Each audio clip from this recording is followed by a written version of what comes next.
Bien, bonjour à toutes et à tous. Assalamu alaikum, que la paix soit sur vous. Merci d'avoir répondu à cette invitation, une invitation à la paix. Alors pour ceux qui ont assisté à la conférence de Cheikh Bentounes jeudi, c'est à peu près la même intro. C'est sur le même thème et c'est dans le cadre des mêmes festivités. Cette table ronde est organisée par la mosquée de la paix de Châtellerault dans le cadre des festivités données à l'occasion de l'inauguration de la mosquée du 1er au 6 septembre. La mosquée de la paix de Châtellerault a souhaité honorer son nom en consacrant cette notion de paix et en l'inscrivant comme fil rouge durant les 5 jours de festivités. Nous avions donc le Cheikh Khaled Bentounes jeudi soir en ouverture pour une conférence à la salle de la Gornière intitulée « La paix est un choix », un temps fort que certains et certaines ont vécu. Je reconnais quelques visages et on a profité, on remercie le Cheikh Bentounes qui nous a parlé aussi de son expérience de porte-à-porte à l'international aussi sur le chemin de la paix. Hier, fin d'après-midi, à la mosquée de la paix se tenait une conférence animée par le professeur Abdelhamid Hameichi intitulée « La paix dans le Coran ».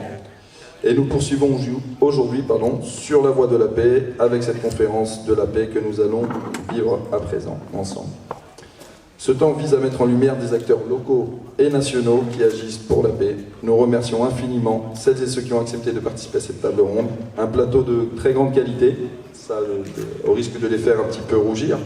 Et il y a du monde, j'ai rarement vu une table ronde aussi garnie, mais voilà, on s'est dit qu'on ne mettait pas de limite, on prenait quelques libertés, on va dire, avec ce qu'il est plus convenu de faire en général. Donc un plateau de qualité, que je vous disais, et que je vais vous présenter sans plus tarder. Donc sur ce plateau, il y a un collège, on va dire, un peu associatif. On va commencer par les associations, et notamment locales, là on va être un petit peu chauvin, au niveau des Châtelleraudais. Et c'est l'association des fils et filles d'Abraham, donc l'ACFA, qu'on retrouve sur l'aile gauche, du coup, côté public, qu'on aura l'occasion tout à l'heure de présenter. Donc il y a Khalid Esbahi qui préside cette association. Il y a l'imam William Abdelmoïse Nabo, qu'on a le plaisir aussi d'accueillir. Le pasteur aussi, qu'on a le grand plaisir d'accueillir, Roland Poupin. N'hésitez pas à me dire si j'écorche des noms. On a monsieur Marc Ledroit, qui nous fait le plaisir aussi de remplacer monsieur le père Boutet, qu'on excuse, qui souhaitait participer, mais voilà, qui a un impératif auquel il peut se soustraire. Il nous rejoindra peut-être dans la soirée à l'inauguration de la mosquée par la suite. On a monsieur Roland Gaillon aussi, membre actif et membre fondateur de l'association des fils d'Abraham.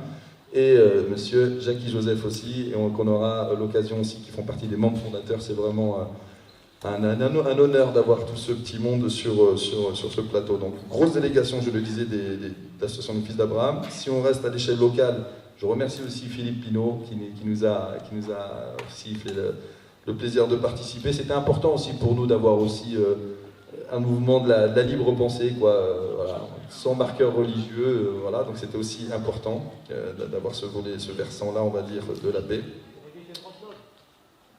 Comment ? La Ligue des droits de l'homme. Ah pardon, la Ligue des droits de l'homme, j'ai oublié de dire la Ligue des droits de l'homme en plus. J'ai même pas cité, puis Philippe il était figé à me regarder. Mais oui, pardon, la Ligue des droits de l'homme, merci Daniel, c'est la complicité au sein de la section de la LDH. Madame Alix Rémy, qui nous vient de là, alors là on quitte le local, on va à l'échelle nationale, Coexister France, vraiment qui est vice-présidente, qu'on a vraiment aussi le plaisir d'accueillir, qu'on remercie infiniment, qui nous a fait de la place dans son agenda, et puis qui pourra mettre Châtellerault sur la carte maintenant. On a aussi les scouts musulmans de France, alliés à la Fédération internationale du scoutisme, et qui auront l'occasion de se présenter lors de la première question, comme tous nos participants, sur les origines et l'histoire un petit peu du mouvement qui viennent représenter aujourd'hui. Donc on a, j'ai oublié les noms, mais on a Khalid Mahfoud et on a Nordine Bellarbi qui est avec nous. Et on a aussi un collège de personnalités.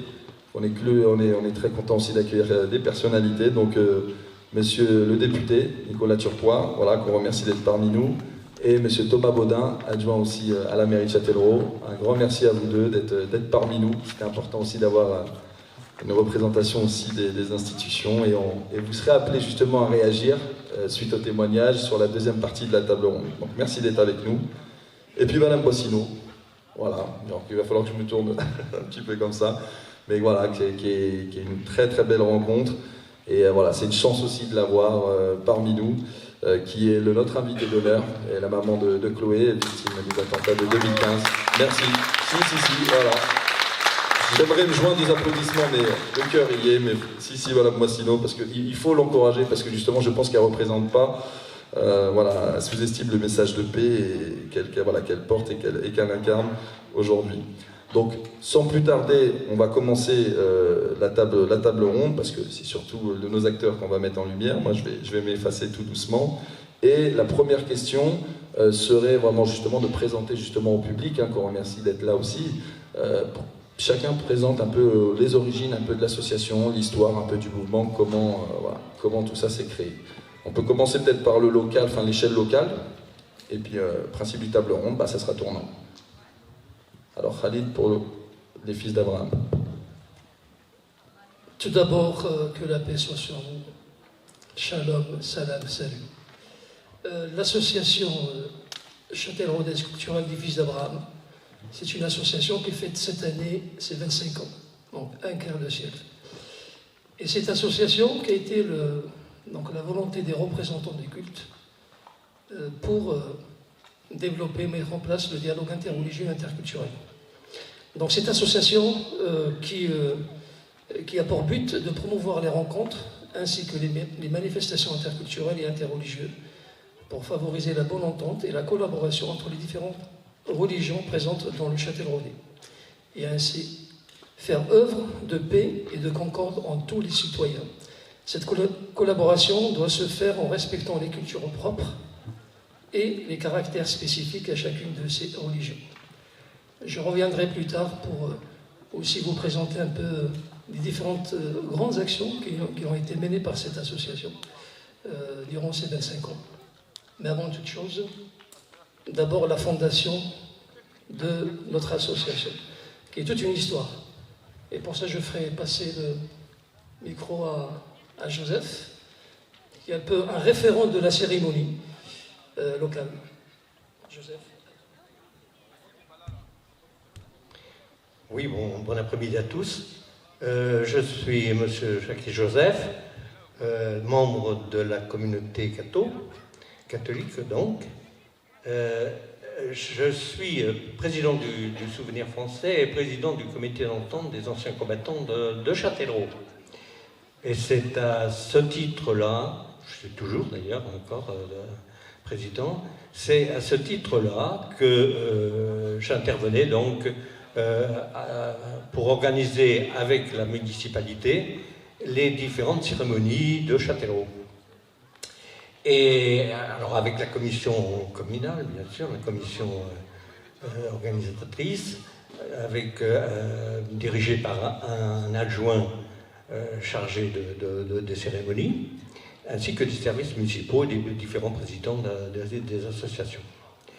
Et je profitais donc de cette préparation pour insister pour que chaque année, pour le 8 mai et le 11 novembre, nous puissions organiser une messe avant les cérémonies de dépôt de chair dans les différents cimetières. Parce que pour moi, il me paraît inconcevable de déposer des gerbes au pied des monuments aux morts sans avoir au préalable, sans nous être réunis pour nous recueillir à la mémoire de tous ceux qui sont morts pour la France et prier pour la paix. Or, le 8 mai 1996, j'allais donc rencontrer le père Jean-Pierre Jamet, qui était le curé de Saint-Jean à cette époque-là. Et je crois qu'on peut l'applaudir, Jean-Pierre Jamet, parce que c'est vraiment le fondateur de notre association. Donc, je rencontre Jean-Pierre et qui me dit « Mais on fait une messe. Mais les morts, ils étaient de différentes religions. Pourquoi on ne contacterait pas les représentants des autres associations, des autres cultes religieux et faire une cérémonie commune? Pourquoi pas? Donc, contact est pris avec les différents responsables qui acceptent volontiers cette démarche et on décide donc de faire une cérémonie interreligieuse le 8 mai 1996. On décide de faire cette première cérémonie devant le monument aux morts du jardin public. Pourquoi? Pour éviter, comme c'était la première cérémonie, on ne savait pas un peu où on allait, garder le caractère laïque, éviter les susceptibilités. Bon. Toujours est-il que la cérémonie se déroula donc ce 8 mai, dans d'excellentes conditions, une participation très importante, ce qui fait qu'à l'issue de la célébration, avec Jean-Pierre, on dit mais pourquoi ne pas continuer à se rencontrer entre les différentes religions pour mieux se connaître, mieux se rencontrer, mieux connaître nos différentes actions religieuses et puis en même temps faire œuvre de paix dans nos milieux. Ce qui se fait, différentes rencontres seront organisées à la suite et le 6 mai 1997, c'est-à-dire un an après, il fait décider de créer une association, l'association ACFA, prenant le nom de ce titre, qui Association culturelle Châtelleraudais des Fils d'Abraham. Voilà comment est née l'ACFA. Et ce, effectivement, grâce à Jean-Pierre, et on peut dire qu'on est les deux premiers fondateurs, parce que c'est à partir de là que c'est créé. À la suite de ça, on a continué à se rencontrer, et on a créé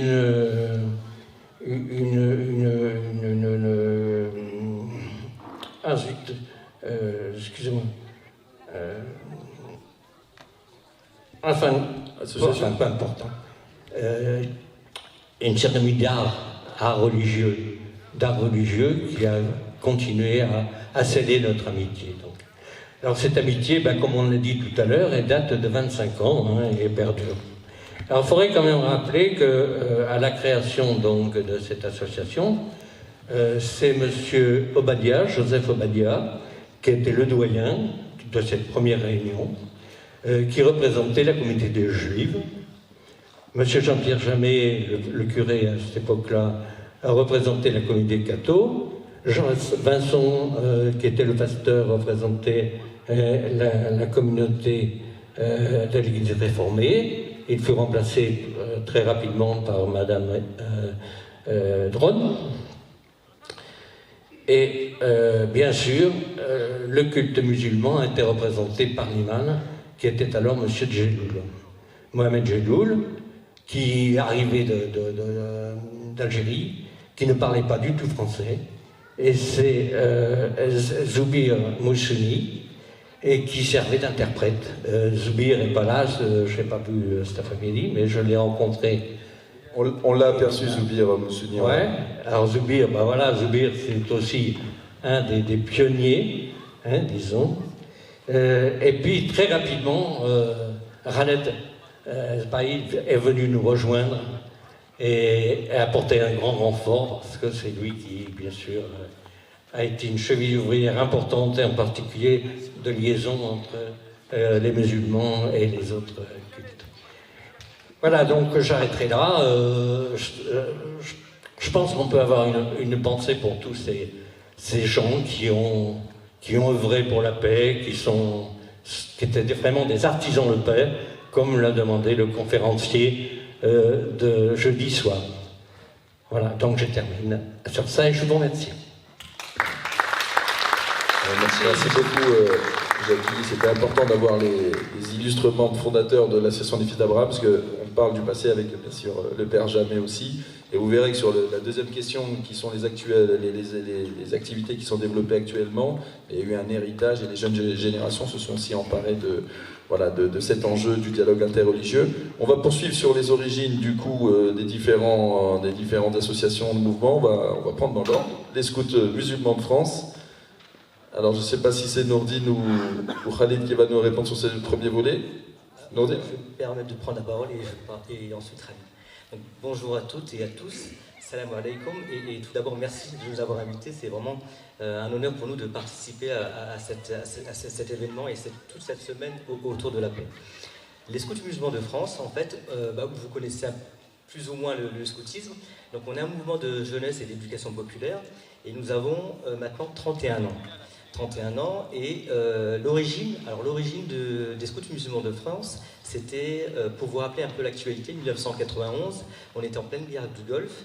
Et donc le Cheikh Bentounes, que vous avez rencontré jeudi dernier pour la plupart d'entre vous à l'inauguration de cette semaine autour de la paix, avait cette idée justement de rapprocher les jeunes, notamment par rapport à l'ancrage citoyen et aussi d'assumer pleinement son islamité par rapport aux jeunes. Et on était en plein débat sur est-ce qu'on est citoyen, est-ce qu'on est musulman.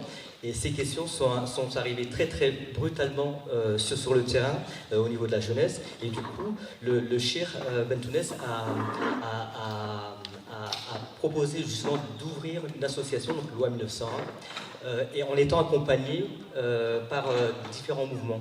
Parce que pour vous dire, le scoutisme en fait, c'est un mouvement de jeunesse mondial, près de 70 millions de scouts dans le monde entier, qui partagent des valeurs, les mêmes valeurs, de scoutisme qu'on vous exposera par la suite au niveau des activités et qui partage aussi une méthode, et ça c'est très important. En France, donc, on est reconnu effectivement, on a une appartenance et internationale et nationale, donc on appartient à l'association mondiale des guides et des éclaireuses du côté des filles, parce qu'au départ les filles étaient séparées des garçons au niveau du scoutisme et ça a évolué, Dieu merci. Et l'OMS, donc l'organisme mondial du mouvement scout. Donc ça c'est l'appartenance mondiale. Et au niveau national, donc on appartient au scoutisme français. Et donc il existe quand même plusieurs mouvements de scouts en France, des centaines. Par contre, une dizaine reconnus par le ministère de Jeunesse et Sport et 6 qui appartiennent à la Fédération du scoutisme français. Donc ceux qui nous ont accompagnés à la création, ce sont les scouts et guides de France, donc d'obédience catholique. Ensuite, vous avez donc les éclaireurs laïcs de France, les éclaireurs unionistes de France, donc d'obédience protestante, les éclaireurs israélites de France, les scouts musulmans de France, et il y a 10 ans, donc, nous avons accompagné la création des éclaireurs et des éclaireuses de la nature, donc d'obédience bouddhiste, donc 6 mouvements qui appartiennent à la même fédération.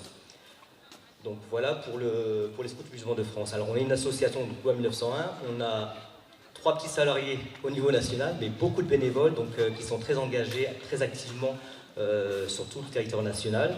Et l'idée aussi de cette participation, c'est de présenter les scouts musulmans de France et peut-être de travailler effectivement localement avec vous sur une création de groupe local et d'engager les jeunes sur cette question. Voilà, pour la présentation. Pour compléter, pour commencer, voilà, je tiens à saluer tout le monde et à commencer par les organisateurs et que je remercie également à mon tour pour cette invitation. Pour compléter cette origine de la création, je vais juste donner un exemple d'une origine de création locale, qui est celui du groupe d'Orléans à laquelle j'ai participé, donc en 2012, et 2012-2013. 2012-2013, c'est une période un peu tendue, et donc on est après effectivement plusieurs polémiques, et puis après quelques mois plus tard une série d'attentats avec deux amis. On se pose la question de savoir comment effectivement comment pouvoir donner la possibilité à des jeunes de pouvoir faire face aux questions que Nordine a évoquées, mais surtout de pouvoir s'ancrer vraiment correctement en tant que futur citoyen dans la société, mais par-dessus tout, comment nous, en tant que jeunes adultes, pouvoir transmettre des valeurs que nous-mêmes avions reçues. Et on s'est rendu compte qu'il y avait un fossé qui était en train de se creuser entre deux générations, la nôtre et celle qui est arrivée, et on était dans une période vraiment de type de radicalisation. Alors 2011-2013, c'est les grands départs vers la Syrie, etc. Et il y a plein de familles qui commençaient à nous contacter en disant, dans des quartiers populaires qui étaient confrontés à cette problématique. Et à Orléans, il n'y avait jamais eu de groupe de scouts musulmans de France, j'avais jamais été scout, mais j'avais été ami avec pas mal de scouts. Et on s'est posé la question, et vraiment ça nous est venu comme une évidence de se dire, voilà, une des solutions, alors c'est pas la seule, mais une des solutions pour effectivement répondre à certaines problématiques, c'était le scoutisme. Et donc on a créé le groupe des scouts musulmans de France, Et ça a connu, voilà, sur les 3, il y en avait une qui était une vraie scout. Nous, on était en formation et on a été happés par le succès parce que le nombre de familles qui nous ont contactés en l'espace de 2 ans, ça a été phénoménal. Et là, on s'est dit, waouh, c'est impressionnant parce que la demande qui existait en réalité était vraiment incroyable. Et on a, dans les premiers temps, on n'arrive même pas à suivre parce qu'on est quand même régi par des lois. On dépend quand même du ministère de la Jeunesse. Et donc, comme un centre aéré, tout accueil de mineurs, effectivement, est soumis à des règles. Et donc, effectivement, on devait chaque année, petit à petit, limiter les inscriptions, ou en tout cas l'ouvrir petit à petit, parce que c'était vraiment très compliqué. Voilà. Et le Covid, bon, a fait que ça a un peu ralenti la vie du groupe, mais le groupe a connu une ascension qui était vraiment très très intéressante. Et justement parce que ces questions qui étaient au cœur de problématiques familiales, pour certaines familles en tout cas, ils trouvaient certaines réponses chez les scouts musulmans de France. Merci Khalid, qui est secrétaire justement général au sein des scouts musulmans de France. Ouais, il y a un micro là-bas. Alors là, si on continue dans le mouvement associatif, dans l'histoire un petit peu des mouvements, je me tourne dans l'ordre vers Philippe Pinault, de la Ligue des droits de l'homme. Peut-être sur les origines, si tu peux nous en dire un mot, Philippe, s'il te plaît. Oui, d'abord, merci Brahim de nous avoir invités, la Ligue des droits de l'homme, où il y a au sein de notre association que des penseurs libres et des libres penseurs, mais la libre pensée, c'est une autre association sœur. J'aurais rectifié, hein, mais je ne voulais pas te couper. Alors la Ligue des droits de l'homme, c'est une association qui s'est créée en 1898, lors d'un événement tout à fait singulier, c'est-à-dire qu'on, depuis 4 ans, un capitaine de l'armée française, Alfred Dreyfus, de culture juive, avait été accusé d'avoir trahi la France. Et du coup, au fur et à mesure qu'on en a su un petit peu plus au niveau de cette affaire, beaucoup de gens se sont rendus compte qu'en fait, c'était pas simplement une erreur judiciaire, c'était aussi une sorte, passez-moi l'expression, mais de coup monté gouvernemental, et notamment avec toutes les influences qu'il y avait au sein de l'armée, pour que le capitaine Dreyfus soit en quelque sorte un bouc émissaire de pas mal de choses, tant il est vrai que la société française à l'époque était quand même très antisémite. Donc voilà, ça c'est l'origine de l'affaire Dreyfus. La deuxième grande affaire qui a occupé la Ligue, je le dis comme ça parce que c'est aussi une affaire qui nous a mobilisés localement ces dernières années, c'est la défense des fusillés pour l'exemple de la guerre 14-18. Et donc il y en avait 5 dans la Vienne, et à travers le travail de la Ligue des droits de l'homme, 4 ont été réhabilités. Le 5e avait été réhabilité tout de suite après la guerre, la fin de la guerre 14-18. Donc là, si on peut s'exprimer ainsi, et pour les gens qui manient parfois les fusils, carton plein sur la réhabilitation des fusils pour l'exemple. Entre ces deux dates, j'ai envie quand même de préciser que un ligueur qui a ensuite eu des responsabilités très très importantes au niveau de la France, mais évidemment à l'international aussi, Paul Painlevé, donc évidemment c'est un nom qui vous parle, mais c'était un ligueur, et en 1904, il s'exprimait à peu près de la manière suivante: la Ligue des droits de l'homme n'est pas une association de notaires qui pointerait les injustices et les iniquités sociales de manière un peu congrue, tant qu'il est vrai que la plupart du temps, ces iniquités sociales sont couvertes légalement donc, par la loi. Non, non, la Ligue des droits de l'homme est une association qui se bat pour qu'il puisse y avoir toute la justice dans le droit. Alors, je pense que ça peut vous intéresser, puisque la Mosquée de la Paix donc, est sise, donc, rue Paul Painlevé à Châtellerault. Bon, voilà, donc la Ligue a continué les combats pour la justice, la liberté, et notamment aussi pour que le droit soit plein de la justice, et s'appuie en fait sur quelques grands textes, notamment la Déclaration des droits de l'homme et du citoyen de 1789, la Déclaration de 1793, et puis aussi la Déclaration universelle des droits de l'homme donc du 10 décembre 1948, à laquelle ont participé plusieurs ligueurs français, notamment René Cassin.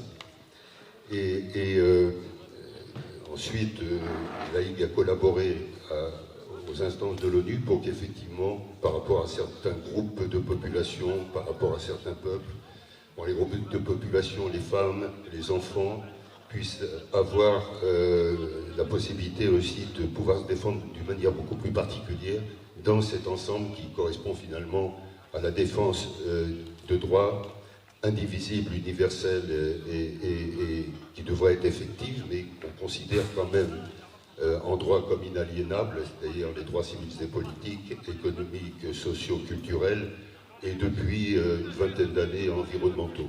Voilà, donc notre champ, c'est l'ensemble de ces territoires, si on peut dire, hein. Et la Ligue des droits de l'homme, qui en réalité s'appelle la Ligue pour la défense des droits de l'homme et du citoyen, tant il est vrai qu'aussi le terme homme en français, est un terme qui couvre aussi l'ensemble des personnes qui sont de sexe masculin, mais aussi féminin, et aussi les autres genres. Bon, la Ligue des droits de l'homme, il y a 5 adhérents qui sont d'un autre genre, par exemple. Voilà. Donc, elle fait partie, en fait, d'une fédération internationale des droits humains qui, au jour d'aujourd'hui, est composée de 192 associations dans 117 pays dans le monde.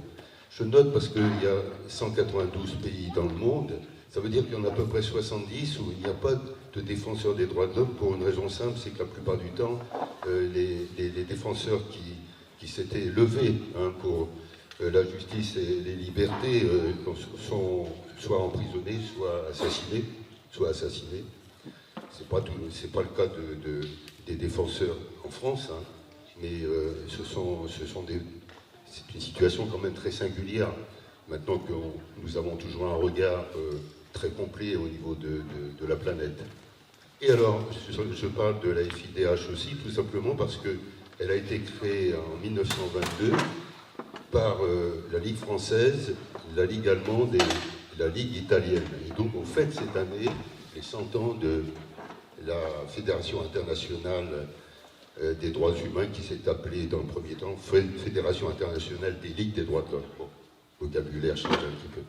Donc, on est partie prenante d'un grand réseau, de même que Amnesty International, et puis le troisième grand réseau, c'est Human Rights Watch, hein, donc une association américaine. Voilà. Il y a 330 sections en France. Je vais terminer là-dessus dans le premier temps, si vous voulez. Et donc Châtellerault est une des sections dans notre pays. La section de Châtellerault avait été créée en 1902, et puis elle a été très vivante jusqu'en 1939, et après ça s'est un peu gâté pour les ligueurs. Et ensuite, elle n'a pas redémarré, c'était compliqué, hein, et dans les années 50, elle n'a pas redémarré. Puis finalement, c'est en 1987, grâce, je ne sais pas si M. Grimprel est là, grâce à la Nouvelle République de Châtellerault, je vois un article, même si évidemment j'étais sensibilisé personnellement, mais je vois un article qui dit en novembre 87 qu'une section de la Ligue des droits de l'homme s'est créée à Châtellerault. Comme quoi, c'est très très important, la presse locale. Vous pouvez féliciter la presse locale. Bon, alors nos activités, évidemment, c'est la défense des personnes. Donc tout de suite, il y a eu un premier manifeste et il y en a eu ensuite un second en 1998 pour les 100 ans de la Ligue, qui disait ceci, c'est que la défense d'une personne, en ce qui concerne ses droits, par rapport au pouvoir public, eh bien, n'allez pas s'arrêter à la défense du capitaine Dreyfus. Hein. Toute personne qui viendrait voir la Ligue des droits de l'homme pour défendre son droit, en quelque sorte, ses droits, on a toujours un petit peu de mal avec le possessif, pour défendre les droits qui sont inhérents à la personne humaine, à toute personne humaine, pourra trouver toujours un bon accueil auprès de la Ligue des droits de l'homme. Donc ça, c'est quelque chose d'important, c'est-à-dire un travail sur l'individu, tout en sachant qu'effectivement, l'individu est une personnalité sociale et contribue évidemment à travers la singularité de son humanité, agrandir l'ensemble de l'humanité. Donc ça, c'est un premier point. On se bat aussi contre toutes les lois iniques, et il y en a beaucoup dans notre pays et depuis longtemps. Donc, monsieur le député est au courant, je pense. Les lois iniques qui sont souvent des lois liberticides, des lois sécuritaires en tout genre, etc. Et on se bat aussi beaucoup pour l'accueil des personnes qu'on a appelées dans le premier temps des sans-papiers, et puis maintenant des migrants, et puis parmi ces migrants, si on peut dire, il y a aussi les réfugiés qui ne sont pas traités tels qu'ils devraient l'être, c'est-à-dire qu'effectivement, il y a des textes internationaux qui ne sont pas respectés par la gouvernance française, pour parler de la France, pas tout seul. Donc on se bat aussi là-dessus. Et puis on a aussi un souci de ce qui se passe à l'extérieur. Nous sommes intervenus dans l'histoire de la section de Châtellerault par rapport à la Roumanie, par rapport à l'Algérie, par rapport à plusieurs pays aussi, et d'une manière constante depuis la seconde intifada, soutien au peuple palestinien pour qu'il puisse avoir la possibilité de faire valoir ses droits de peuple et que les personnes palestiniennes puissent faire valoir aussi leurs droits en tant que citoyens palestiniens. Donc chaque année, à peu près au moment, parce que ça joue un peu sur les dates, de la journée de solidarité avec le peuple palestinien, donc le 29 novembre de chaque année, on organise une soirée publique, soit une conférence, soit un ciné-débat, soit parfois d'autres manifestations culturelles, avec toujours un côté aussi accueil, avec des gâteaux et puis du thé. Et cette année encore, évidemment, on ne faillira pas à la tradition. L'intervenant est une personnalité internationale. Je ne dis pas son nom parce que ce n'est pas encore par rapport à la date. C'est un peu compliqué pour lui, mais normalement, ça devrait se faire en début décembre. Voilà en gros l'activité de la Ligue des droits de l'homme au plan national, au plan mondial et puis au plan Châtelleraudais. Merci Philippe pour cet éclairage, et comme ça tu as répondu à la fois à la première question qui était les origines un petit peu de chaque mouvement, et tu as aussi débordé, mais on te l'autorise sans problème, c'est aussi un exercice libre, la table ronde, sur le deuxième volet où on est amené aussi, on est appelé à présenter les activités développées par chaque association. Et puis je pense que la Mosquée de la Paix regardera plus son adresse de la même manière, 60 avenue Paul Pinlevé. Voilà, on saura maintenant qu'il y a un point de rencontre et qui était un grand ligueur, et on est heureux aussi de l'apprendre. C'est ces points de convergence qu'on voulait aussi trouver à la faveur de cette table ronde. Madame Alix Rémy, voilà, et puis en plus, seule femme, je crois qu'il y a on n'a pas encore eu de femme qu'on témoignait, donc comme ça va amener aussi de la diversité dans les témoignages. Pourquoi exister France? Merci, bonjour à toutes et à tous, et merci de nous avoir invités, c'est un peu un grand honneur. Pour raconter un peu l'histoire de l'association, donc c'est beaucoup moins... c'est plus récent que toutes ces associations. Donc ça a été créé en 2009 par un jeune de 16 ans qui s'appelle Samuel Djibowski, et en fait c'était en janvier 2009, un peu un moment où le conflit israélo-palestinien était importé en France, avec pas mal d'émeutes, de conflits aussi sur le territoire. Et dans ce contexte, en fait, c'était donc à Paris, il y a eu une conférence interreligieuse qui a été créée pour promouvoir la paix, donc avec, à l'époque, il y avait donc, le culte catholique, un imam aussi, et puis un rabbin. Et Samuel était un des seuls jeunes, était venu par curiosité, voilà, pour un peu à la recherche d'un peu d'initiatives de paix dans ce contexte. Et donc à la fin de la conférence, donc il était assis tout devant, et c'était un peu un des seuls jeunes justement, et le conférencier, à la fin de la conférence, il l'a invité à venir sur scène et il lui a demandé, mais toi en tant que jeune, qu'est-ce que tu as envie de faire pour la paix? À ton avis, qu'est-ce qu'on peut faire? Et il a répondu, la première chose déjà, on n'a pas envie de faire couler le sang pour la guerre, mais j'aimerais bien faire couler le sang pour la paix. Et donc il a vu qu'au fond il y avait quelques jeunes, une petite dizaine à peine, et donc il les a invités. Il leur a dit, voilà, si vous êtes intéressés, on se retrouve à la fin de la conférence et on va essayer de créer un événement ensemble et on va essayer d'aller faire un premier don du sang pour montrer qu'on peut faire grâce plutôt à nos différences, à nos différentes croyances, qu'on peut agir ensemble pour la paix et faire couler du sang pour la paix. Donc ça, c'était vraiment un peu l'action phare qui a créé l'association. Et donc plusieurs jeunes ont rejoint à la fin de la conférence et il y a eu un premier don du sang. Et donc au début, c'était une association plutôt interconvictionnelle, donc vraiment qu'avec des croyants. Et ensuite, ça s'est ouvert à l'interconvictionnel, parce que justement, il y avait aussi cette réflexion qu'en étant contre-croyant, on exclut une bonne partie de la société française, alors que l'objectif de l'association est vraiment de promouvoir le lien social et le vivre ensemble. Et donc du coup, maintenant, c'est une association donc, de jeunesse et d'éducation populaire, donc interconvictionnelle pour des jeunes qui ont entre 15 et 35 ans. Donc c'est ouvert, on peut participer si on n'a pas cette tranche d'âge, mais c'est pour avoir une responsabilité dans l'association, il faut avoir entre 15 et 35 ans.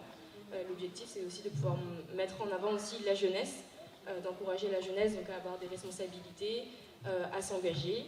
Et donc l'objectif là, c'est d'offrir en fait un espace, de faire vivre l'expérience de la diversité de façon positive, d'apprendre donc à vivre ensemble, à créer du lien, à se rencontrer avec des personnes qui ont des croyances, des convictions différentes.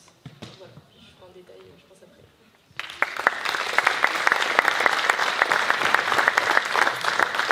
Bon, merci Alix et Rémi pour ce témoignage de Coexisté, qui est une jeune association, et puis avec effectivement le caractère dynamique aussi qui la caractérise. Alors, ce que je peux vous proposer, hein, on aura l'occasion après d'avoir le témoignage bien sûr aussi de Madame Boissino, si on reste sur les associations, sur le mouvement associatif, peut-être maintenant partir un peu des origines aux activités développées par l'association. Si je me tourne vers les Fils d'Abraham pour refaire un petit peu le tour. On a parlé tout à l'heure de la cérémonie interreligieuse, qui est dans l'ADN finalement un peu de l'histoire de cette association, de l'ACFA. Est-ce que du coup, il y a d'autres actions qui sont développées au sein de l'ACFA? C'est pour toi, Khalid. Est-ce qu'il y a un micro là-bas? Oui.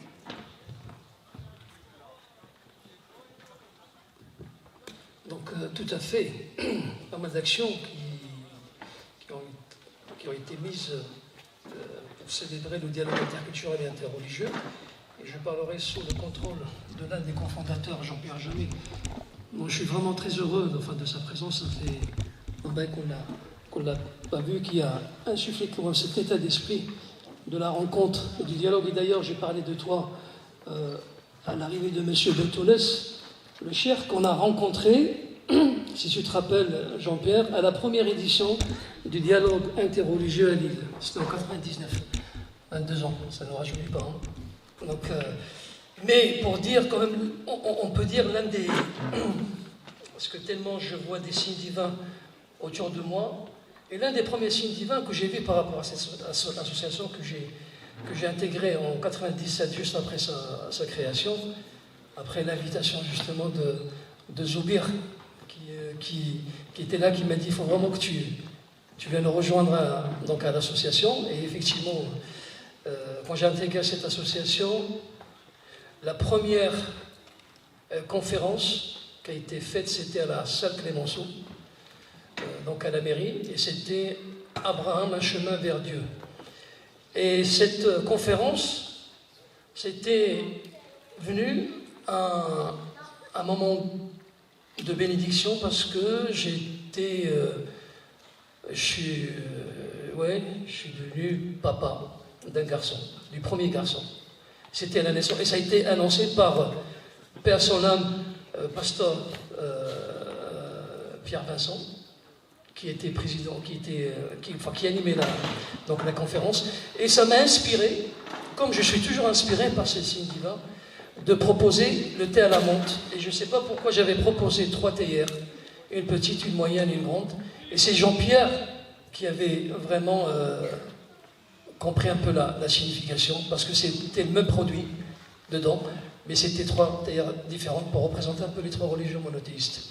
Mais au-delà de cette conférence, parce que c'est vraiment le point fort de l'association des Fils d'Abraham, et ça a toujours été des conférences donc à 3 voix. Là, je peux vous citer les quelques conférences qu'on avait, enfin les thématiques qui ont été traitées durant ces conférences. Et il faut dire quand même que la première conférence qu'on a eue, c'est vraiment, et c'est grâce à Jean-Pierre, parce qu'il avait invité un ami à lui, qui était au ministère de de l'intérieur, en même temps des cultes, René Brisacier, docteur en droit, et qui avait déjà lancé au départ la question vraiment de la relation de l'islam et la République, en parlant vraiment de la dignité enfin, des musulmans et de leur implication dans le tissu républicain. Quoi. Et parmi ces conférences, et toujours à 3 voix, donc ça veut dire un représentant juif, chrétien et musulman.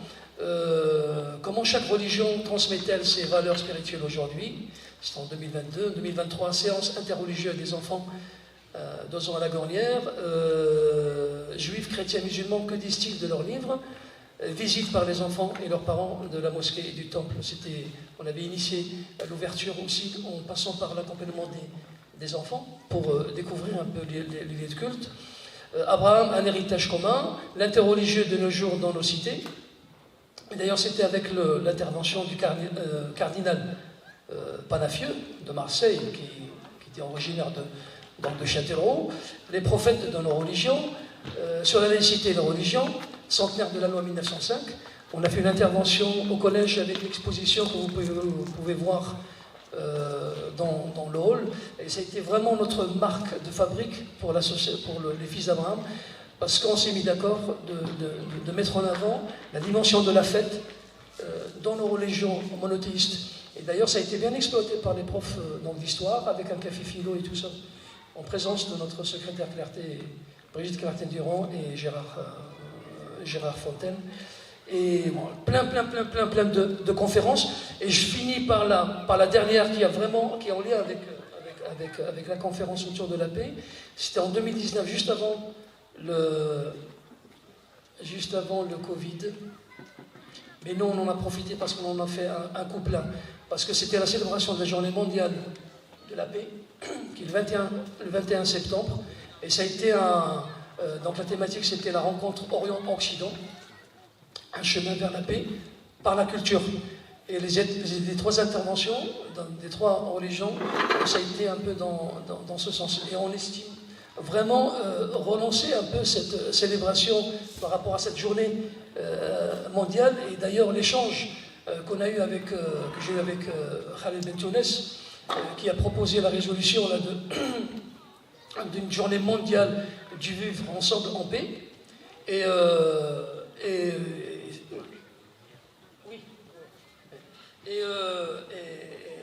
comme quoi,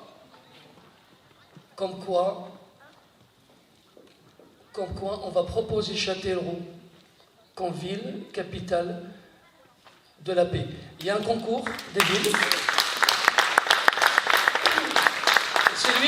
C'est lui qui m'a fait la proposition, parce que moi je lui ai dit un peu ma vision de Châtellerault et pourquoi Châtellerault, capitale de la paix.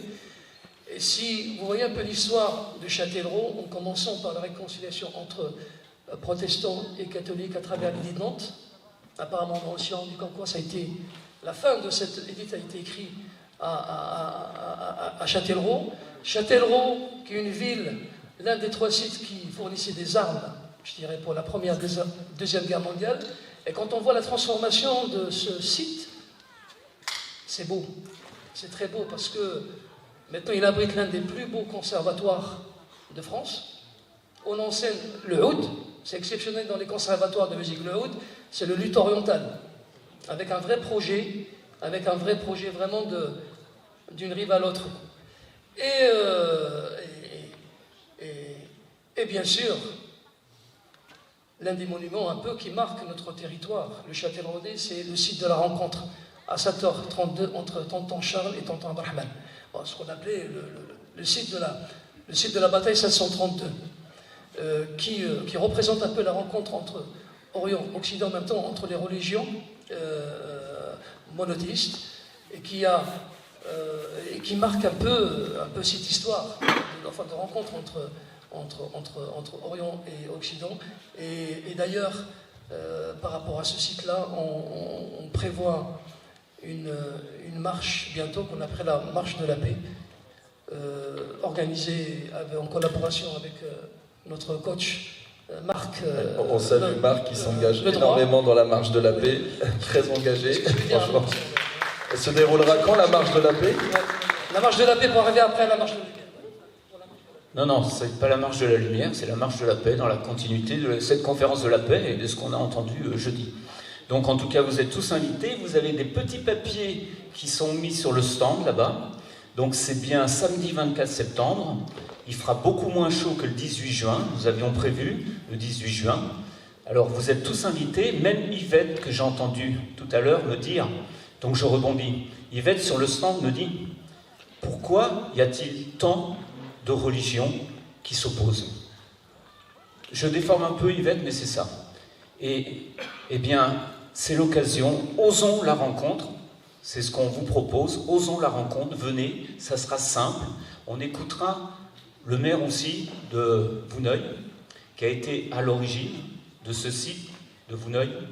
Et ce site de Vouneuil, on peut le voir de deux manières, on peut voir la guerre ou la paix. Alors merci Khalid de me donner, entre la guerre et la paix, le professeur Bentounès disait qu'il y avait un souffle. Entre la vie et la mort, il y a un souffle.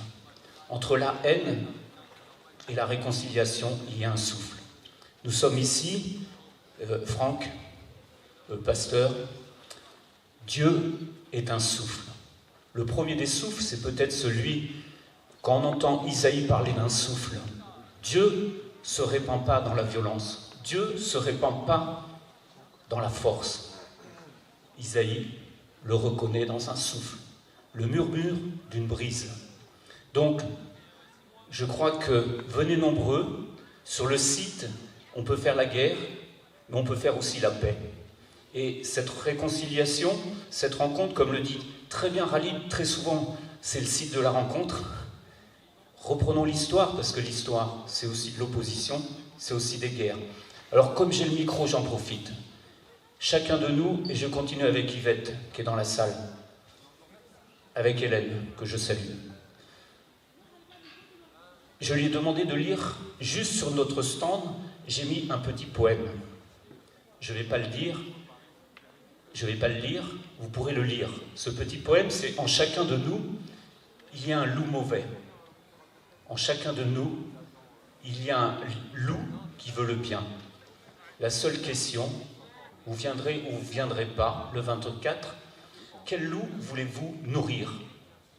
Celui qui est mauvais, qu'on peut appeler haine, rancœur, violence, guerre. Est-ce que vous voulez nourrir le loup qui est bon en vous? On peut dire empathie, on peut dire paix, on peut dire justice.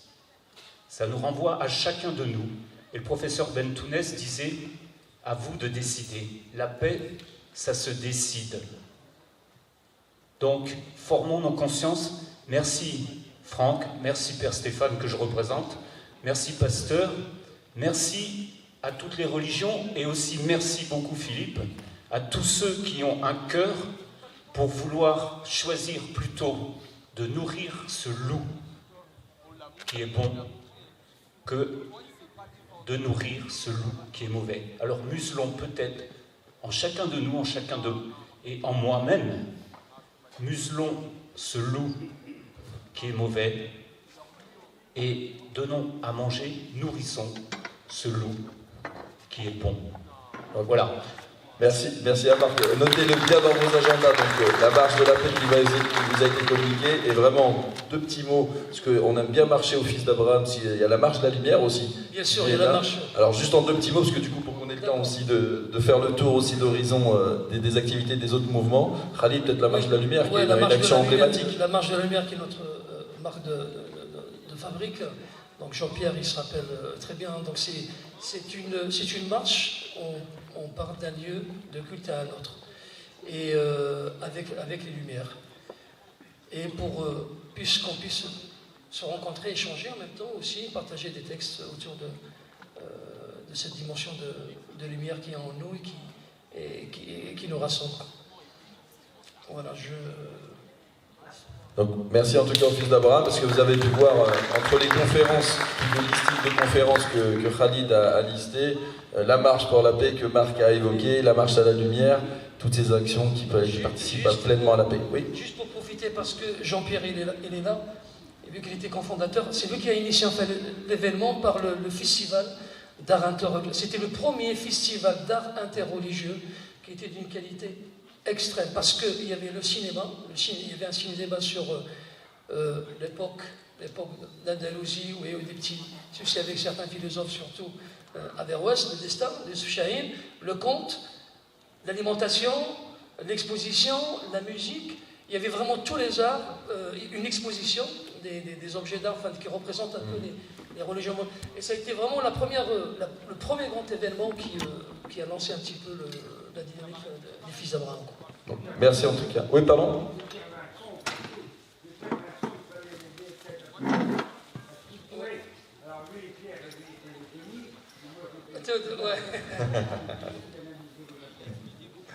Alors, en tout cas, merci aux Fils d'Abraham. On voit qu'il y a eu beaucoup d'actions qui ont participé directement à la paix.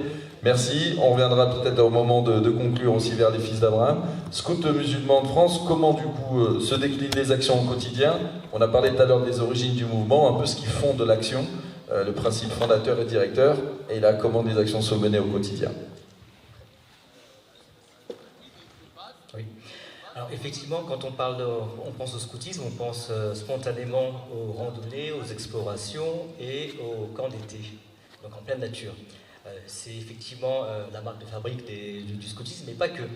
Effectivement, c'est surtout une rencontre entre des jeunes et des moins jeunes, donc sur un engagement et surtout sur un projet.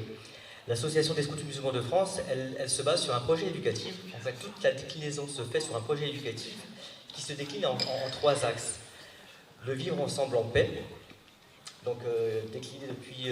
en fait, au départ, on était sur le vivre ensemble, et depuis 2018, donc depuis cette journée du 16 mai, donc la journée internationale du vivre ensemble en paix, on est sur une déclinaison plus précise de cette promotion donc, du vivre ensemble en paix. Donc ça, c'est le premier axe. Le deuxième axe, c'est donc le semer et cultiver la paix. Et vraiment, ça, on le vit au quotidien et on l'expliquera avec Khalid. Et aussi sur le stand que nous avons, que nous animons juste à côté, sur le pavillon de derrière. Et sur l'accompagnement des jeunes sur les projets. C'est vraiment ça le scoutisme au départ. En tout cas, notre axe de travail. Alors, au quotidien, ce sont une rencontre de jeunes et de moins jeunes. Au niveau local, et Khalid l'a bien précisé, effectivement, c'est vraiment une rencontre locale au départ, donc de jeunes, de moins jeunes sur ce projet. C'est le travail, le camp, en fait, c'est l'aboutissement de toute une année. Donc du travail, d'accompagnement, de préparation, parce que c'est aussi des financements cherchés par les jeunes, de l'autofinancement aussi, en promouvant les activités du groupe local. Et c'est aussi des rencontres avec les autres mouvements. Tout à l'heure, je vous parlais des mouvements de la Fédération du scoutisme français. Et ça, Khalid vous en parlera sur la 3e partie, effectivement, sur le rôle que nous avons au niveau des jeunes par rapport à la promotion de la paix. Et alors ça, c'est des activités qui sont proposées donc, aux jeunes donc de 7 ans à 21 ans. Donc des activités de scoutisme, mais aussi nous formons les jeunes au BAFA, donc via l'agrément de jeunesse et sport et via l'agrément commun que nous avons avec le scoutisme français. Donc la formation des jeunes au BAFA pour pouvoir ensuite encadrer et animer selon les règles effectivement de jeunesse et sport pour l'encadrement et l'accueil de mineurs. Et nous avons aussi des actions au niveau national et au niveau international de solidarité et aussi intergénérationnelle. Alors les actions de solidarité, c'est aussi les actions que vous voyez de scoutisme avec les différents mouvements, notamment pour nettoyer le quartier. Là, pendant le Covid, c'était pour faire la récolte de dons alimentaires pour les jeunes étudiants. Donc ça a été fait pendant les 2 dernières années. Mais c'est aussi des chantiers internationaux. Et tout à l'heure, je vous parlais de cet attachement à l'international du scoutisme. C'est aussi des rencontres qui se font tous les 2 ans au niveau régional entre continents, mais au niveau international, dans tous les scouts du monde, c'est ce qu'on appelle le jamboree. Le jamboree, c'est une rencontre internationale de jeunes qui se fait, donc il y a 4 ans, c'était aux États-Unis. On devait le faire en Pologne, c'était en plein Covid, donc il a été annulé, et on prépare le prochain jamboree en Corée. Et donc ça, c'est une rencontre de tous les scouts du monde, du Sud. Je précise, Corée du Sud, parce qu'on n'envoie pas nos jeunes non plus à la guerre, donc non. Vraiment, c'est la promotion. Et d'ailleurs, l'objectif, c'est aussi d'accueillir aussi des Coréens du Nord en Corée du Sud. C'est aussi l'objectif qu'on a par rapport à ces rencontres internationales. Et tout à l'heure, je vous parlais donc des rencontres intergénérationnelles. On promeut donc des actions nationales. Vous parliez donc des fils et des filles d'Abraham. Alors nous avons chez les Scouts musulmans la tente d'Abraham. Donc c'est une action nationale qui se fait, en fait c'est une tente qui est montée et qui accueille différents mouvements, différentes associations, différentes institutions. La dernière que nous avions faite, c'était sur une marche à Cannes et l'avant-dernière à Toulouse. Et en fait c'est une rencontre. Alors on a comme coexisté, on a dépassé l'interreligieux, on est sur l'interconvictionnel, parce qu'on accueille effectivement différents horizons pour débattre sur des questions de société. Et donc c'est autour de l'engagement de la jeunesse, autour du développement durable, toutes ces questions qui interpellent la société. Et puis la dernière action, alors j'ai peur d'en perdre, donc Khalid complétera. Au niveau intergénérationnel, donc c'est comme ça que j'avais connu personnellement les Scouts musulmans de France. C'est un projet que les compagnons, donc les plus âgés des scouts, accompagnent les pèlerins à mobilité réduite pour le petit pèlerinage à la Mecque, donc la Umrah.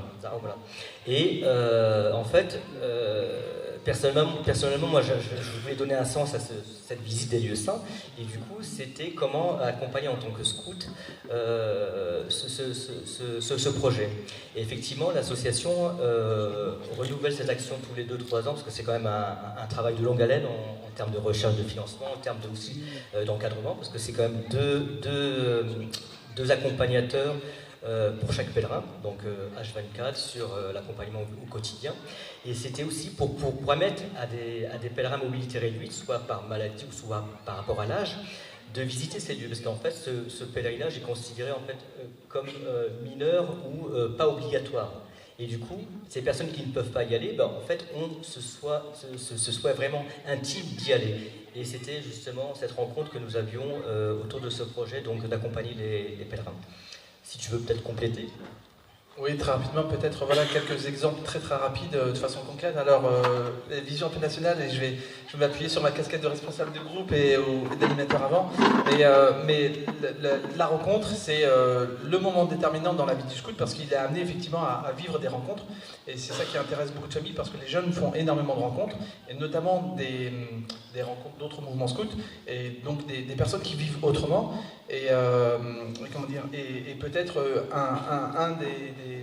le premier chemin pour aller vers la paix, c'est d'abord aller à la rencontre de l'autre parce qu'il est différent. Alors voilà, il y a par exemple dans le scoutisme français ce qu'on appelle Vie mon camp, c'est on fait un camp, il y a plusieurs mouvements scouts, donc plusieurs religions différentes, et ça dure en général 4 jours, et je peux vous dire, c'est quelque chose, c'est hyper fort, c'est hyper riche. Je vais vous raconter juste une petite anecdote, moi c'est celle qui m'a le plus marqué. Ça se passe en Midi-Pyrénées, on est en 2017 je crois, et donc il y a vraiment plusieurs groupes, on devait être 1500, quelque chose comme ça, et il y a le groupe du Mirail, quartier sensible de Toulouse qui arrive, et il y a des jeunes qui voient, bam, stupéfaction à l'entrée du camp, il y a des scouts israélites, et il y a des jeunes qui disent non, moi j'y vais pas. Et alors là, je vois les responsables de groupe devenir tout blanc, l'aumônier, bon. Et du coup, petit à petit, on démine, on parle avec eux, et ils disent ok, on va faire un effort.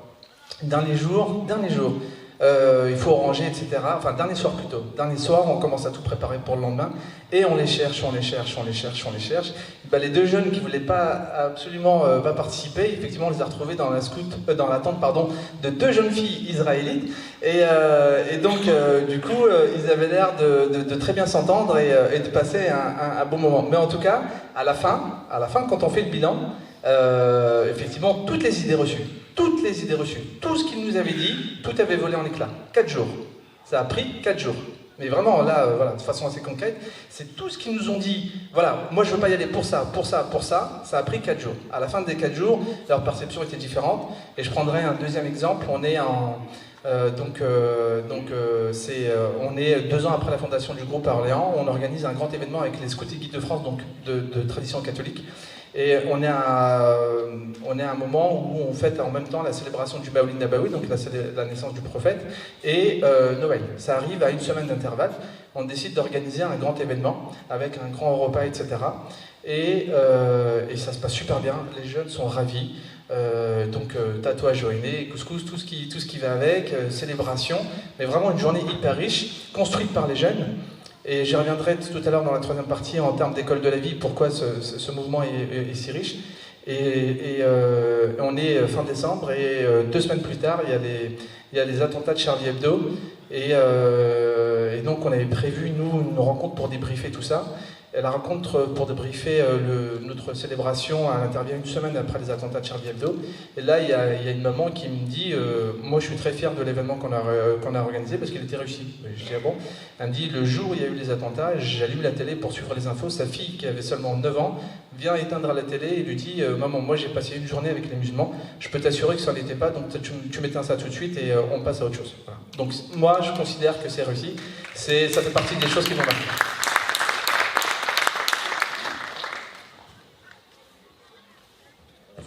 On va poursuivre ce petit tour d'horizon. Alors, sachant que Philippe avait un petit peu débordé tout à l'heure sur les activités, on va commencer par coexister. Puis, si tu veux faire des compléments après, Philippe, sur les activités, sur ce deuxième versant, tu pourras compléter bien sûr ton propos tout à l'heure, préliminaire. Et puis, je regarde aussi le pasteur Roland Poupin et puis l'imam Franck Abdelmoïse Nabo et puis bien sûr M. Gaillon, tous ceux qui n'ont pas parlé. C'est prévu aussi quand même de vous faire réagir et on aura bien sûr aussi l'honneur d'avoir le témoignage de Madame Boissineau. On est toujours dans les activités un peu au quotidien pour les différents mouvements. Oui, alors donc du coup à coexister, c'est un peu comme le même principe que les scouts. Ça se vit d'abord dans les groupes locaux, donc dans les villes. Donc c'est animé donc, par les jeunes et aussi pour les jeunes. Et on propose en fait, pour permettre justement la rencontre, la création de liens, de mettre au service la diversité pour le bien commun en fait, par 3 types d'actions. Donc il y a les actions de dialogue. D'abord ça commence un peu comme c'est un peu à l'image des scouts, par la rencontre, donc apprendre à rencontrer l'autre, à dialoguer. Et par ce dialogue en fait c'est aussi apprendre à se rencontrer soi-même.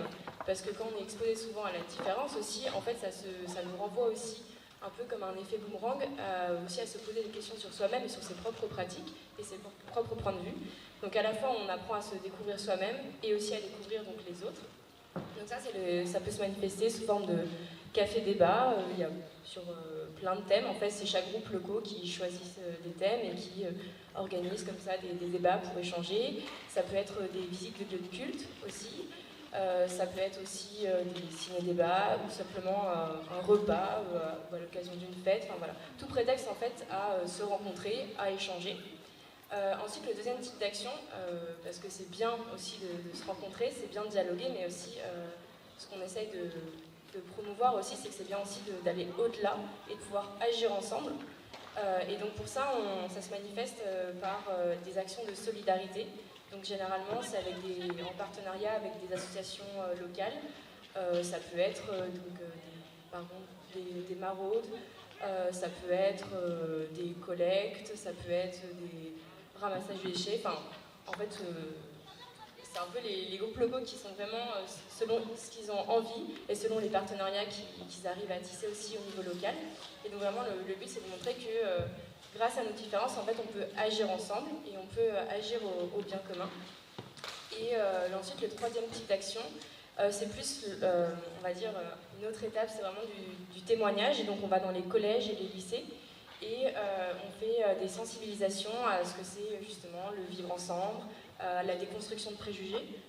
C'est un peu comme vos anecdotes, j'ai bien aimé aussi, parce qu'on a tous des préjugés et on arrive, si on ne connaît pas non plus, avec des gros a priori qui peut aussi freiner la rencontre. Donc on explique, on a toute une formation qui explique comment dépasser ces préjugés, comment les questionner, comment apprendre à les déconstruire pour permettre la rencontre. Donc en fait, et aussi on témoigne en tant que jeune, qu'est-ce que c'est d'être engagé. Et donc ça permet vraiment de donner un peu aussi des clés pour apprendre vraiment à être acteur aussi de vivre ensemble à ces jeunes. Et donc ça c'est vraiment ce qu'on fait vivre à nos bénévoles et parallèlement, donc, par exemple pour aller dans les collèges et lycées, on fait des formations aussi donc pour pouvoir intervenir. Ça permet aussi en tant que jeune d'apprendre à être formé à prendre la parole en public par exemple. On a des formations aussi sur les religions, donc sur les 3 religions monothéistes, sur d'autres religions, aussi on développe un peu des formations aussi aux besoins des bénévoles, mais il y a aussi des formations sur ce que c'est aussi par exemple l'agnostisme, l'agnosticisme, l'athéisme aussi. Enfin, vraiment, le but, c'est de comprendre aussi tout ce qui peut exister et en fait, ce qui fait nos différences, mais comment aussi les autres vivent en fait leurs propres pratiques et comment en fait avec ça on arrive à créer du lien. Voilà un peu ce qu'on fait et ensuite aussi on a des événements nationaux qui permettent vraiment aussi d'avoir des plus gros événements de rencontres et aussi parce que dans les groupes locaux il n'y a pas forcément toute la diversité en fait qu'on voudrait, donc ça permet aussi par des événements nationaux que des jeunes qui ont dans un groupe local peut-être pas toute la diversité qu'ils voudraient, de rencontrer vraiment d'autres personnes et d'avoir aussi un sentiment d'appartenance un peu comme au scoutisme, d'avoir des grandes rencontres aussi, ça crée aussi une émulsion, ça donne aussi envie de s'engager, ça donne aussi envie de créer des projets, des événements qui changent aussi. Ça permet, donc c'est ça aussi qu'on recherche, le but c'est vraiment de leur donner aussi de l'espace en tant que jeunes de mener un projet, voilà, on a une envie, on a envie d'y arriver, comment on fait, et on est là aussi pour les aider, les accompagner s'il y a besoin, soit de formation, soit d'aide. Voilà, le but c'est de travailler aussi cet engagement de jeunes et transformation d'engagement et prise de responsabilité aussi dans la société après. Voilà. Merci pour ce témoignage très, très clair et c'est intéressant de voir des anciens là-bas qui ont lancé un petit peu sans leur faire injure, au contraire, hein, c'est plutôt avec beaucoup de tendresse que je dis ça, qui ont lancé ces mouvements de paix et puis voir aussi la jeunesse qui s'empare un peu ce côté intergénérationnel. Je vais me permettre, juste pour casser un peu peut-être le côté monotone du mouvement un petit peu associatif, peut-être passer au témoignage de Madame Boissino. Voilà, elle me dit qu'elle est sur le grill depuis tout à l'heure, voilà, il y avait un petit peu de l'appréhension. Alors, et on viendra, voilà, il faudra l'encourager. On est en famille ici, Madame Boissino, c'est une grande famille, c'est l'humanité, c'est la famille humaine. Donc tout le monde connaît Madame Boissino, et puis ce que je pourrais faire, c'est qu'après, on fera bien sûr aussi on fera réagir Roland Gaillon, Roland Poupin, et puis l'imam aussi, Franck Nabo aussi, sur aussi les différentes, par rapport aux différentes interventions qui sont, qu'on a déjà pu écouter. Madame Boissino, tout à l'heure Khalid parlait d'un chemin vers la paix. Madame Boissino qui vit une épreuve terrible, qui perd ce qu'elle a de plus cher, sa fille, Chloé. Et nous, c'est à l'occasion d'articles de presse où j'ai eu l'occasion de voir un petit peu le cheminement, le chemin qu'elle a parcouru, qui demande une force de caractère incroyable. J'en dis pas plus. Je vous laisse nous raconter tout ça. Un chemin vers la paix, Madame Boissino.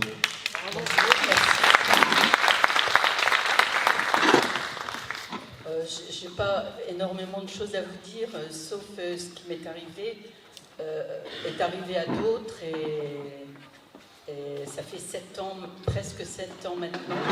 Il m'a fallu 7 ans pour arriver à être ici aujourd'hui. C'est-à-dire que à la mort de Chloé, j'ai 6 enfants. Chloé est morte. J'ai toujours 5 enfants. J'ai 7 petits-enfants. J'ai voulu suivre Chloé pour rester avec elle. Sachant que j'ai une grande famille, j'ai pas pu faire ça. Et j'ai vraiment été haineuse. Quand je croisais un musulman, vraiment, c'était vous la cause de tout ça.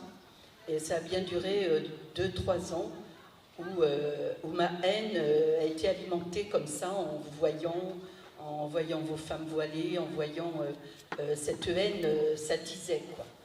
Et un jour, mes sœurs m'ont dit, écoute, tu peux pas plonger là-dedans, tu peux pas... allez, on se fait un voyage, on va en Jordanie.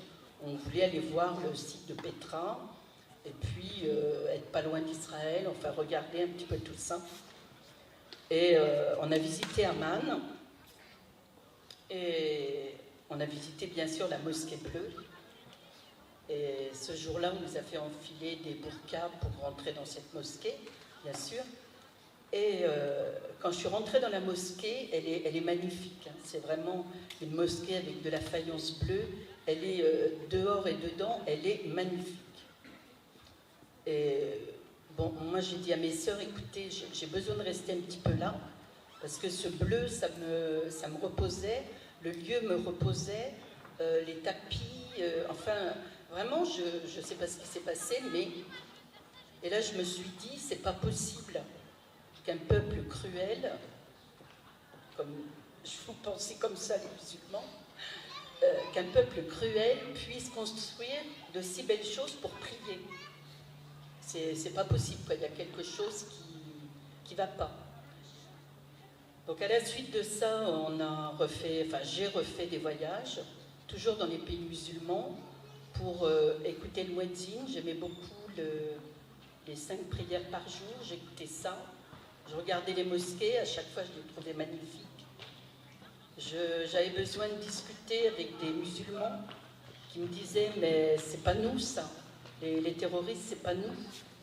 Et il m'a fallu 7 ans pour m'apercevoir qu'il y a des musulmans et il y a des terroristes. Et au bout de 7 ans, ça y est, moi ma conviction elle est faite. On ne peut pas aimer lire le Coran, réciter les prières et tuer ceux qui sont devant vous. C'est pas possible. Voilà. Et je voulais dire, j'ai une admiration pour vous, les musulmans, maintenant. Parce que moi, je suis normalement catholique. À la suite de ça, de ce décès, j'ai divorcé. J'ai arrêté d'aller à la messe, j'ai arrêté de penser à Dieu. Voilà. Et je me suis aperçue que nous, les chrétiens, on ne connaît pas nos prières comme vous, les musulmans, vous connaissez le Coran. Vous connaissez, vous êtes capable de nous dire des... Enfin, je rencontrais des musulmans et ils me disaient, ben oui, mais dans ce... Alors, je ne sais pas comment vous appelez ça, des psaumes, des sourates, oui. Voilà, et des sourates. Et ils me lisaient la prière, quoi. Et je me disais, mais moi, je suis incapable, à part le « Je vous salue Marie, le Notre Père », de dire.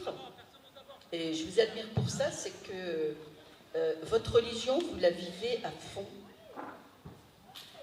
Alors que nous, chrétiens, on la vit quand même pas tellement, on critique constamment, on se juge, enfin je parle en gros, moi ce que je vois de mon côté, c'est on n'est pas très tolérant vers les autres.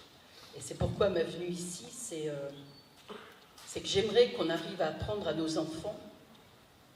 Il a fallu que je me bataille avec mes petits-enfants pour dire pourquoi je venais ici aujourd'hui. Pourquoi un musulman, c'est quelqu'un comme toi, sauf qu'il n'a pas la même religion. Si la maman, elle met un voile, c'est parce qu'elle suit sa religion. Voilà. Et tout ça, je voudrais que dans toutes les écoles, on apprenne ce chemin de partage qui fait que chacun, on a nos différences et qu'il faut s'aimer, quoi. Voilà, donc je suis très fière d'être venue là vous dire, ma fille me manque énormément, ça c'est quelque chose qui ne passera jamais, mais j'avance, ça va faire 7 ans, voilà. Maintenant, je vais me reconstruire encore un peu plus. Voilà, je vous remercie.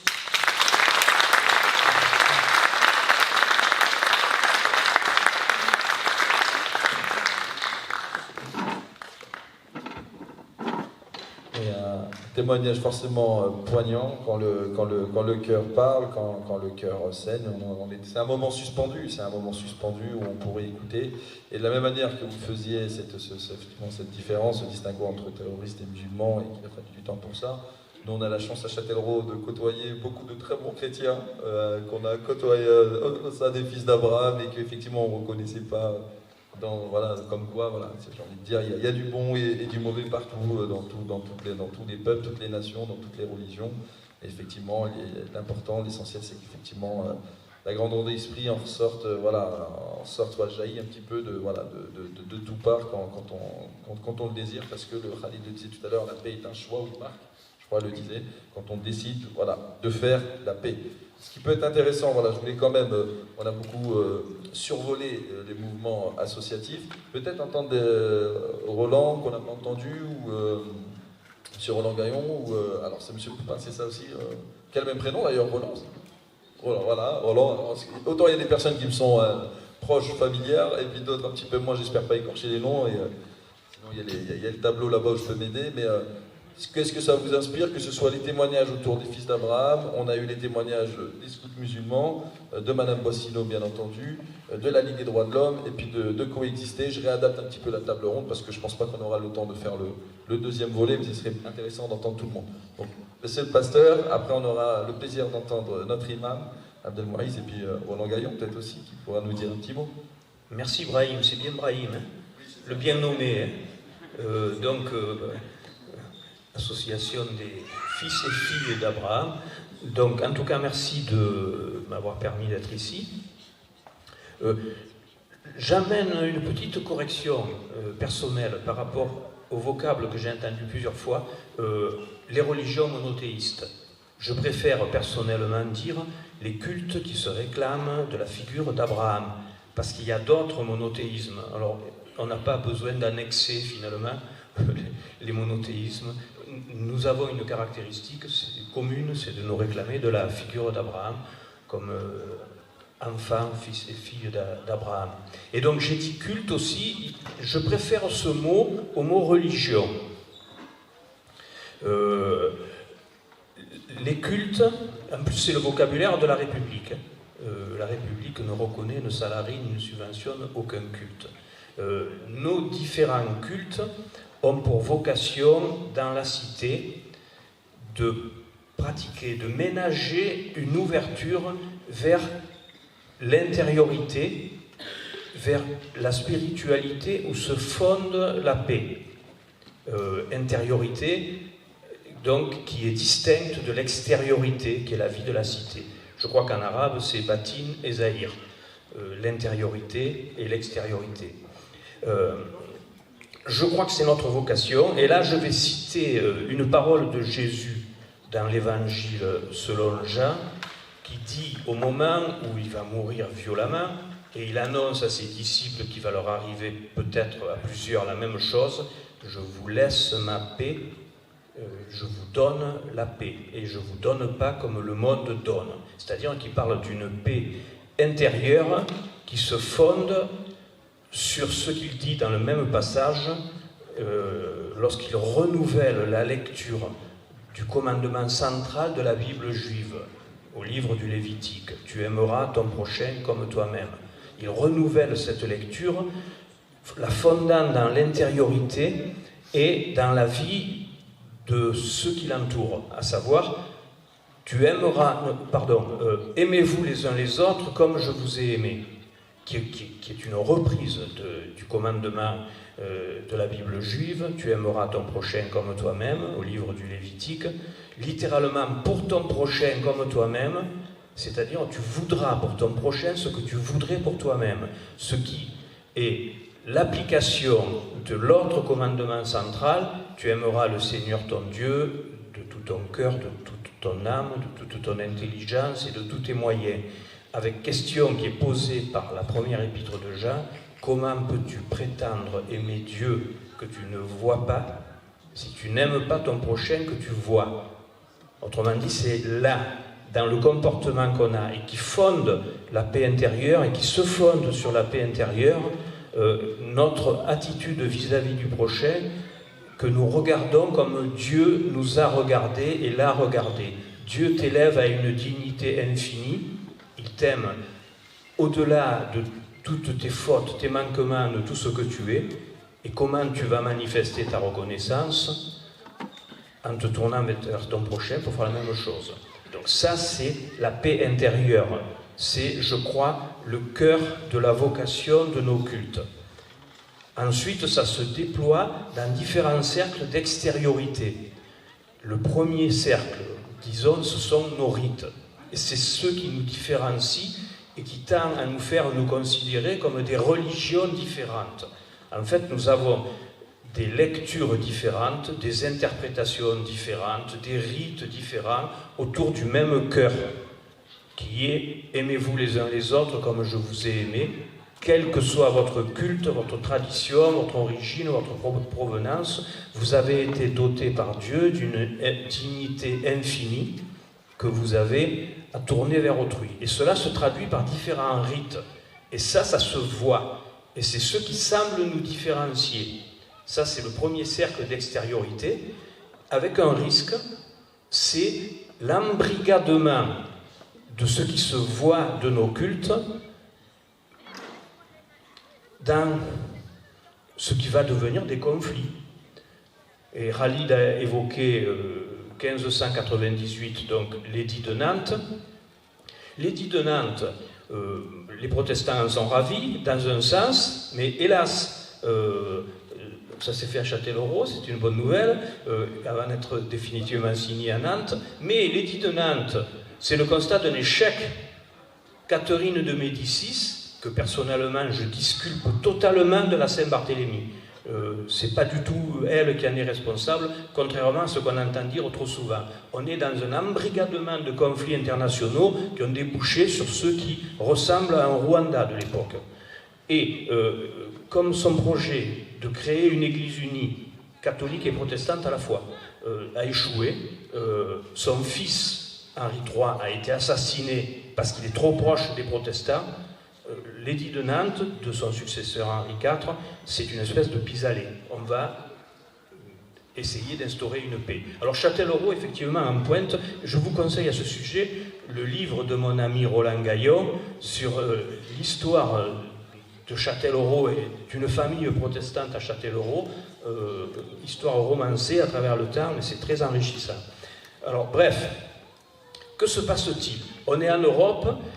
Ce qui se voit, c'est-à-dire les rites de la même vocation, tu aimeras pour ton prochain ce que tu voudrais pour toi. Tu aimeras ton prochain comme toi-même. Le cœur qui s'est distingué par des rites qui se sont mis en place progressivement, ça a débouché sur un embrigadement des cultes dans des guerres civiles qui ont entraîné une ruine inouïe. On parle pour l'Europe entre 10 et 20 millions de morts. Et ça a débouché sur la mise en place d'une cité, et finalement c'est heureux, c'est le 24 septembre 1648, traité de Westphalie. Les différents cultes qui ont été embrigadés, c'est pas eux qui ont fait la guerre, ils ont été embrigadés pour la faire au nom de leur identité rituelle. On débouché sur un échec total.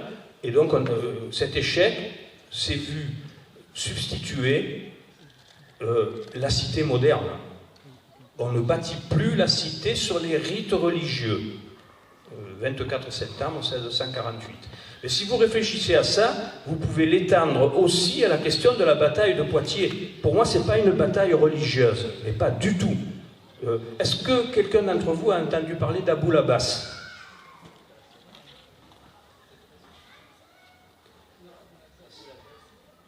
Oui, donc, mais alors, l'éléphant blanc à Abou Labas, vous êtes au courant, hein? Oui, c'est important à savoir ça. Abou Labas, donc, d'abord, c'est le premier calife abbasside, mais c'est aussi un éléphant blanc que le calife Haroun al-Rachid, un successeur à quelques décennies de Abou Labas, le premier calife abbasside. Un éléphant blanc qu'il a offert à qui ? À Charlemagne. Qui est Charlemagne? C'est le petit-fils de Charles Martel. Cet éléphant blanc est le signe d'une alliance, et d'une alliance forte entre les Carolingiens et les Abbassides, ce qu'on ignore en général. Le père de Charles Martel, de Charlemagne, qui est le fils de Charles Martel, Pépin le Bref, a déjà noué cette alliance. Et le calife abbasside, je viens à 732, on est déjà après, hein, mais tenez-vous bien, le calife abbasside demande à Pépin le Bref d'intervenir militairement contre les Omeyyades d'Espagne, que son père, Charles Martel, a vaincu à Poitiers. Pépin le Bref refuse, mais il y a une alliance qui est passée, qui consiste à dire que si les Omeyyades attaquent les Abbassides, alors lui, il va intervenir contre les Omeyyades. Donc, ce qui s'est passé là, c'est qu'on a une guerre civile dans la Houma, entre les Omeyyades et les Abbassides. Les Omeyyades, qui est le premier califat dynastique, s'est installé jusqu'en Espagne. Pourquoi? Parce que la dynastie précédente des Visigoths s'est effondrée, appel du vide. Et donc, ce sont les Omeyyades qui succèdent aux Visigoths. Or, le domaine d'influence des Visigoths, ça s'étendait jusqu'à l'Aquitaine. Le duc d'Aquitaine, Eudes, avait passé un accord avec un prince omeyyade, ça s'était fait à travers un mariage de sa fille avec ce prince qui s'appelait Munuza. Alors, pour vous dire, donc, tout le sud de la France, y compris l'Aquitaine, fait partie du domaine des Visigoths. Et donc, lorsque les Visigoths s'effondrent et que les Omeyyades prennent la place, ben, ils s'installent dans le domaine qui est devenu le leur. Ce qui fait que la bataille de Poitiers, c'est une bataille interne au monde sous influence omeyyade. Ils font la police dans un domaine dont ils estiment qu'il est le leur. Mais cela dit, les ducs d'Aquitaine ont aussi des relations avec la monarchie franque, dont Charles Martel est en quelque sorte le Premier ministre. D'où le conflit. Il y a un conflit entre deux dynasties. Mais il n'y a rien de religieux là-dedans. Les alliances entre les Carolingiens et les Abbassides le montrent. C'est des conflits dynastiques, comme il y a des conflits dynastiques entre Mérovingiens et Carolingiens, entre Omeyyades et Abbassides. Et les alliances se font transversalement. Et qu'est-ce qui se passe? C'est que déjà à cette époque-là, les cultes sont embrigadés là-dedans. Alors que les gens, les populations des deux côtés vivent ensemble. C'est pas ça le problème. Donc le vrai problème, c'est l'embrigadement des cultes, de nos rites, de nos lois cultuelles dans la cité civile. C'est ça le vrai problème. Et à mon avis, donc, Averroès a été évoqué. C'est pas par hasard si Averroès travaille en Espagne. À cette époque-là, la dynastie omeyyade s'est effondrée, mais cette lignée qui veut qu'on ait d'un côté la cité et de l'autre la spiritualité a subsisté. Et c'est pas par hasard si Ibn Arabi, qui était espagnol, a été enterré à Damas, capitale des Omeyyades. Et donc, que dit Averroès? Et il va très loin en disant ça, dans son discours décisif. Il dit que les cultes ne doivent s'occuper que de spiritualité. Et que la gestion de la cité... Averroès. Mais ça n'est sans doute un des lointains prédécesseurs. Donc il a été échoué, il a échoué parce que, donc, comme le montre Youssef Chahine dans son film, il a été refusé par les dirigeants, et pourtant il pouvait les libérer. Son discours, c'est: les dirigeants, ne vous occupez pas des affaires de culte, fondez votre pratique de vie de la cité sur les philosophes. Et donc du coup, il a attaqué Al-Ghazali, qui avait écrit une déconstruction de la philosophie, en écrivant une déconstruction de la déconstruction. Il dit: la cité, les religions n'ont rien à voir dans la gestion de la cité. Ce qui libère et la cité et les cultes. Et on retrouve ça chez les théoriciens protestants de la séparation des églises et de l'État, puisque notre système français de séparation des églises et de l'État, c'est d'origine protestante. Ça a été mis en place par des penseurs, un connu qui est Kierkegaard, un autre qui est Alexandre Vinet, qui était un Suisse, et qui disait « l'union de l'Église et de l'État nuit aux deux ».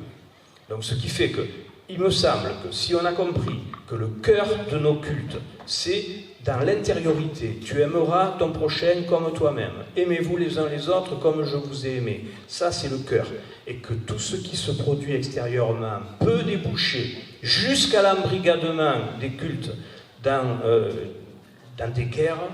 Si on a compris que ça c'est parfaitement illégitime, je crois que c'est par là qu'il faut passer, il faut faire un pas vers là, quoi. Enfin, je vous remercie de votre attention. Un grand merci pour cet éclairage historique. Ceux qui avaient plus leur fiche, leur classique de repères et de dates historiques, on a révisé. Hein. Merci pour ce corps. L'histoire, voilà, il faut la rendre passionnante. Et Pasteur, vous avez ce talent-là, en tout cas, en plus de cette connaissance. Donc un grand merci pour votre éclairage. Je voulais aussi poser la question... comme je le disais, on va écouter ceux qui n'ont pas encore pris la parole, parce qu'on aura aussi les représentants d'institutions. Ça nous intéresse aussi d'avoir un peu leur regard sur cette table ronde et sur les différents acteurs. Je me tourne vers l'imam, Franck Nabo. Ce qui est intéressant, c'est qu'il a commencé son premier jour, hein, on va cette anecdote, sur un temps fort des fils d'Abraham, c'est ça? Exactement. Avant, déjà, je tenais à remercier tous les acteurs et tous les participants d'être venus, d'avoir répondu présent. C'est toujours un plaisir de pouvoir voir des faits, des témoignages. Alors croyez-moi, quand j'entends toutes ces histoires, je me sens tout petit, tout petit. J'écoutais tout à l'heure, alors c'est marrant, quand je suis arrivé au Chiou, j'ai vu Jean-Pierre Jamet, je l'ai reconnu, mais lui il ne m'a pas reconnu. Alors quand je l'ai vu, je lui ai dit « Bonjour monsieur, je vous accompagne, je vous conduis ». Alors il me dit « Ok, d'accord, on parle, on communique, etc. » Et à un moment donné, il apprend que j'étais l'imam. Et il vient me voir, il me dit « Tu aurais pu me dire ?» J'ai dit « Mais non !» En fait, tout ça pourquoi ? Pour montrer une chose, qu'on se sent tout petit devant des gens qui ont fait.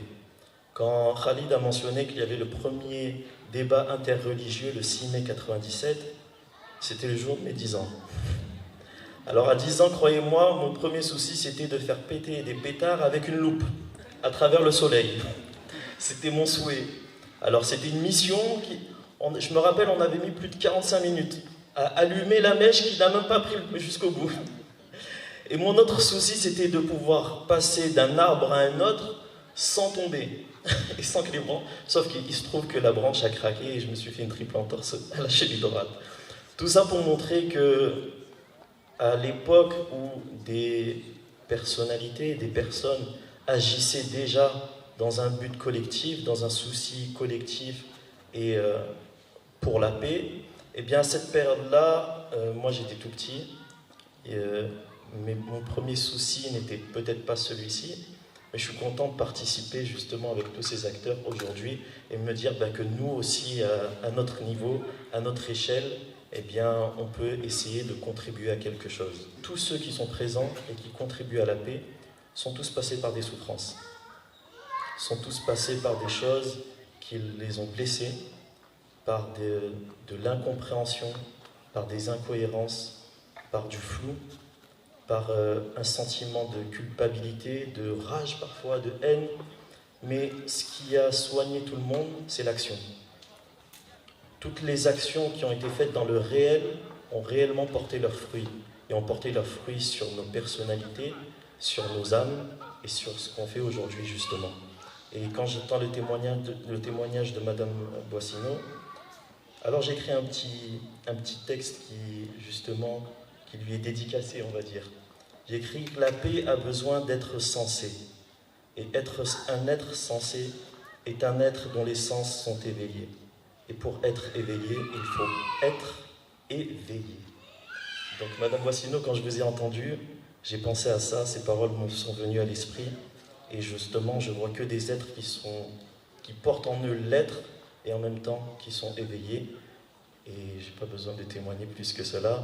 Je vous fais totalement confiance et vraiment, j'espère continuer à contribuer à cet élan que vous nous avez, dans lequel vous nous avez exposé. Et aujourd'hui, on puisse continuer à travailler ce que vous avez commencé. Merci.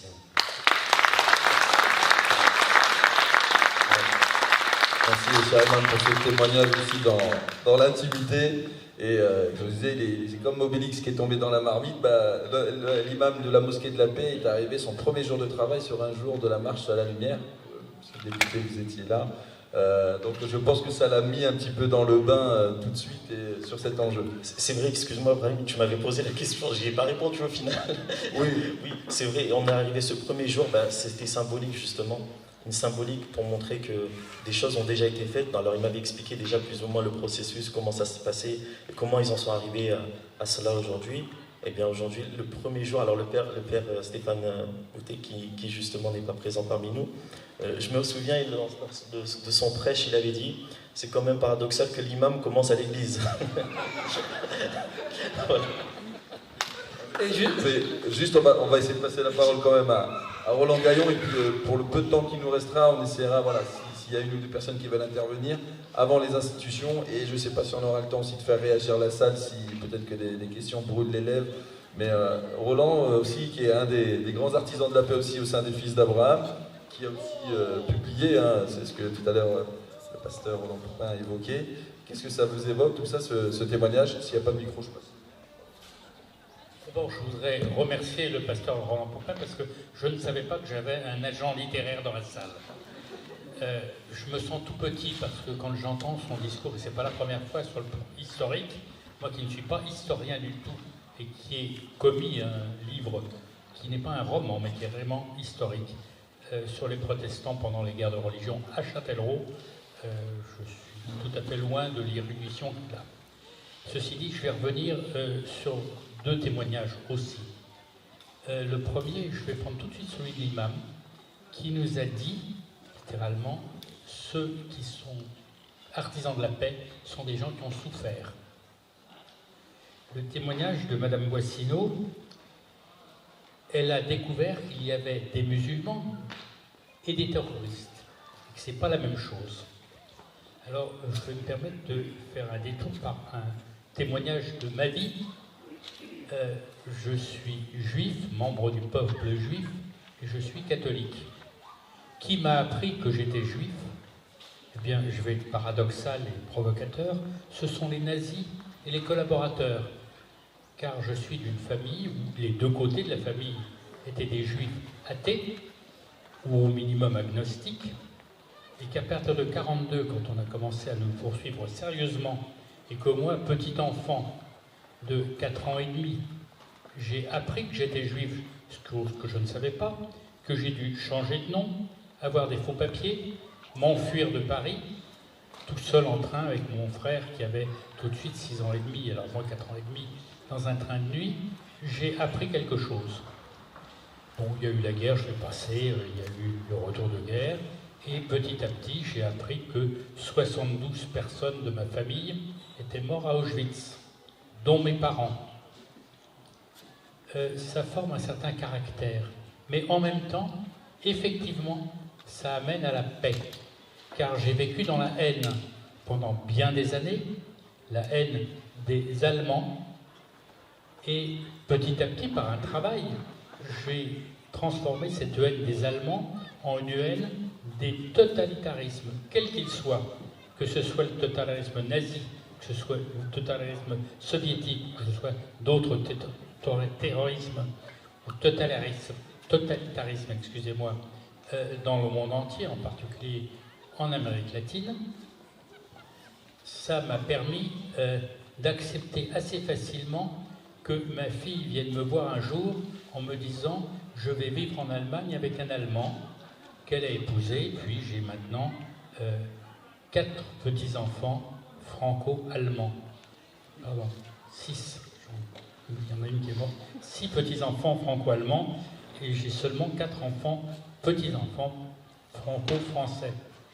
C'est la raison pour laquelle, mais alors très rapidement, dans ma jeunesse, quand j'étais étudiant, j'ai rejoint l'association qui avait été formée par le père Riquet, et je ne me souviens plus quel était le rabbin, de l'amitié des enfants, fils et filles d'Abraham. Association nationale, je pense qu'elle est devenue depuis, il y a longtemps que je ne suis plus parisien, mais quand j'ai appris qu'il y avait une association qui se fondait sur le même thème à Châtellerault, j'ai foncé. Et puis, il y avait quelque chose qui me choquait profondément, et là je vais rejoindre mon ami Jean-Pierre Jamet, c'était cette messe où il y avait des braves anciens combattants musulmans, entre autres, qui étaient avec leur drapeau au milieu du chœur, et je me demandais bien ce qu'ils faisaient là. Certainement qu'ils n'étaient pas contents d'être là, bien que ce soit une cérémonie patriotique. Qu'est-ce que ça faisait dans la cérémonie patriotique de la cité? C'était avant, c'était comme des choses sur le truc.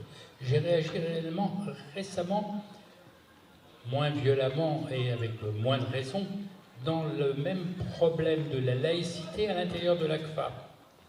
Il faut faire très attention quand on invite des personnalités politiques dans une association laïque dont les statuts sont d'être laïques. C'est la même chose. Donc j'étais très heureux que le père Jamet supprime cette messe et en fasse une cérémonie interreligieuse qui peut très bien comprendre des gens qui sont libres penseurs. C'est aussi de l'interreligion, à titre un peu paradoxal. C'était très bien. Et cette fondation de l'ACFA, coïncidant avec cette transformation de la cérémonie du 8 mai religieuse catholique en une cérémonie interreligieuse et laïque m'avait paru une bonne chose, et j'ai continué à suivre d'un peu loin, j'avoue, parce que j'avais d'autres responsabilités, l'association ACFA, et puis maintenant où je me suis dégagé d'un certain nombre de responsabilités associatives, j'ai été heureux de réintégrer le conseil d'administration d'ACFA. Ouais. Tonnerre d'applaudissements aussi pour Roland Gaillon, qu'on remercie pour ce témoignage aussi poignant. Donc voilà, il n'y a pas. L'humanité souffre, que ce soit l'imam qui est rejeté lors de sa conversion ou un enfant de la Shoah qui a subi la Shoah. Voilà, quand on dit qu'il n'y a pas de souffrance, enfin voilà, il n'y a pas il n'y a pas de, comment dire, elle n'a pas de patrie en fait, la souffrance, et voilà, et c'est ça qui fait que si on est réunis au sein d'une même famille, qu'est l'humanité, et avec des souffrances où on peut faire des parallèles qu'on a pu établir au sein de cette table ronde, ou avec ce que disait tout à l'heure le pasteur aussi Poupin autour du massacre de la Saint-Barthélemy et des persécutions aussi des protestants dans l'histoire aussi de notre pays. Je vais du coup sans plus tarder demander quand même les réactions avant que je puisse conclure cette table ronde. On a la chance d'avoir deux représentants d'institutions, monsieur Turquois, député de la 4e circonscription de la Vienne, monsieur Thomas Baudin qui est adjoint au maire à la mairie de Châtellerault. Si vous voulez nous rejoindre sur scène ou rester en bas, c'est à votre convenance. On vous fait passer un micro ou peut-être une réaction sur ces nombreux témoignages.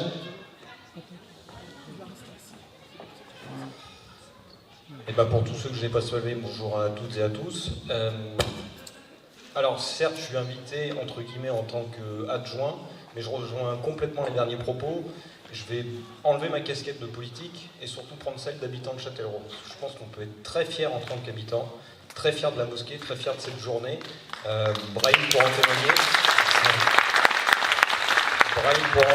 À chaque fois que j'ai la chance de discuter avec lui en off, on n'est pas toujours d'accord sur plein de sujets, et pour autant il y a la richesse justement du débat et des échanges. Et à chaque fois je pose la question, mais comment on peut casser les a priori, comment on peut aller vers l'autre, et comment on peut écouter, même si on n'est pas d'accord. Donc c'est pour ça qu'aujourd'hui, c'est vrai qu'on parle de Châtellerault, on en discutait tout à l'heure avec Madame Boissinou en off, et bien Châtellerault n'a pas toujours une bonne presse. Alors quand je dis bonne presse, je ne parle pas de nos journalistes, mais on a toujours des a priori aussi sur Châtellerault.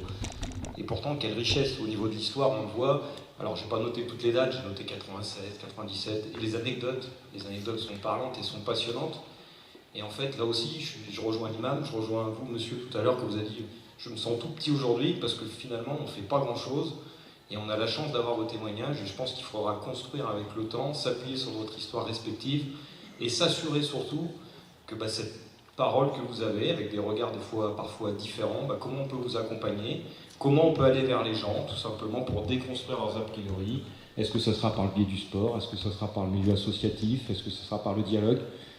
Mais je note une chose aussi, il n'y a pas que le dialogue, il y a aussi l'écoute.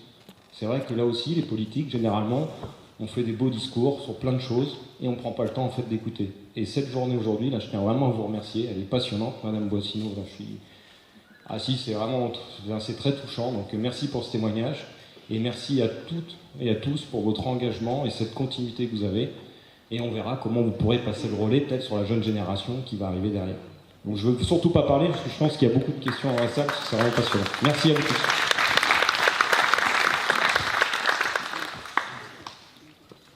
Bonjour à tous. Moi je dis waouh pour ce temps qu'on vient de partager parce que d'abord j'ai appris plein de choses. Les fils d'Abraham, Khalid m'avait donné un petit peu des clés, j'ai eu une version beaucoup plus complète là avec Jackie Joseph sur l'origine, comment ça s'est créé. Donc j'ai appris des choses parce que moi qui ne suis pas Châtelleraudais, qui suis plutôt Loudunais, il y a des clés qui me manquent des fois pour comprendre, je constate, je rencontre des gens, mais donc je vois des choses. Paul Palvé, c'est un nom, j'ai lu plusieurs fois, mais je ne connaissais pas son histoire, donc merci pour ça. Bon, j'avoue, quand c'est passé du côté des Visigoths, j'ai un peu perdu le chemin, là. Le détour était un petit peu grand, j'ai pas du tout cette culture-là, donc il faudra que je creuse cet aspect-là. Mais quelle richesse de témoignage.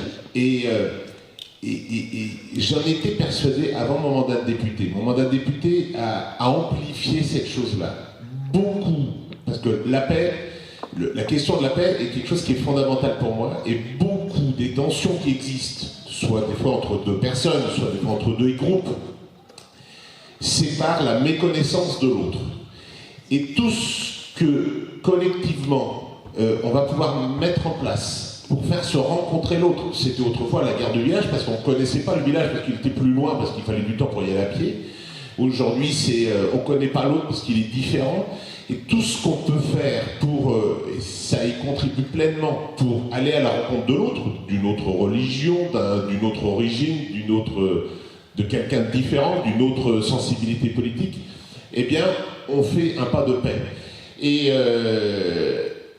je crois que les uns les autres ici, vous avez largement entamé dans vos vies personnelles ce travail-là, il faut l'amplifier. Et il y a des choses simples. La fameuse marche des Lumières, ma première marche des Lumières, c'était le jour de votre arrivée. Il y a bien sûr d'écouter les uns les autres à travers le passage, mais il y a des choses simples qui contribuent.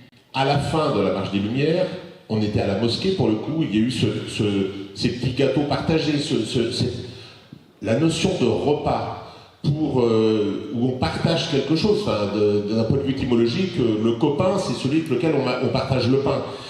Il se passe des moments particuliers. Quand on invite les gens et qu'on invite à partager, je le vois aussi des fois dans ma propre permanence, on invite des personnes qui sont en conflit, on partage un bout de gâteau, on discute et comment on résout les problèmes. Ça, c'est des éléments forts. Le sport, la collectivité est très importante, mais le sport pour la rencontre, c'est des éléments forts. Et donc, tout ce qu'on pourra mettre en place localement pour aider à se rencontrer, là, il y a peut-être faut dépasser le côté peut-être théorique, mais tout ce qui peut permettre la rencontre. Et je salue le conseil d'administration de la mosquée pour ce travail et cette opportunité qui en permet.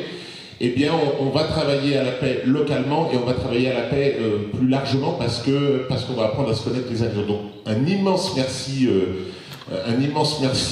pour cette initiative, un immense merci aussi à son animateur.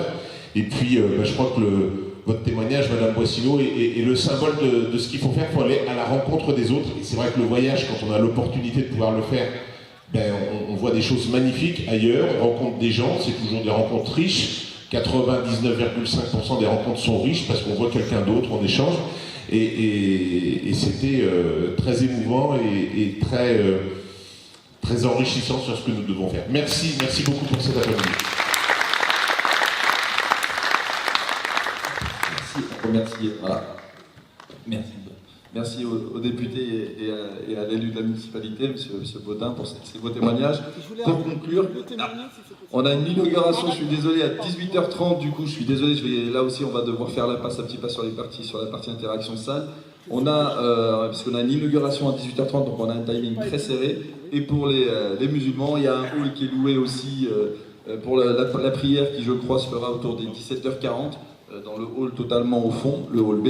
Vous pourrez entendre peut-être résonner l'appel à la prière, mais dans le hall, au sein du hall là-bas. Parce que je crois que c'est vous, que Madame Boissino, qui disiez que vous étiez sensible à l'appel à la prière.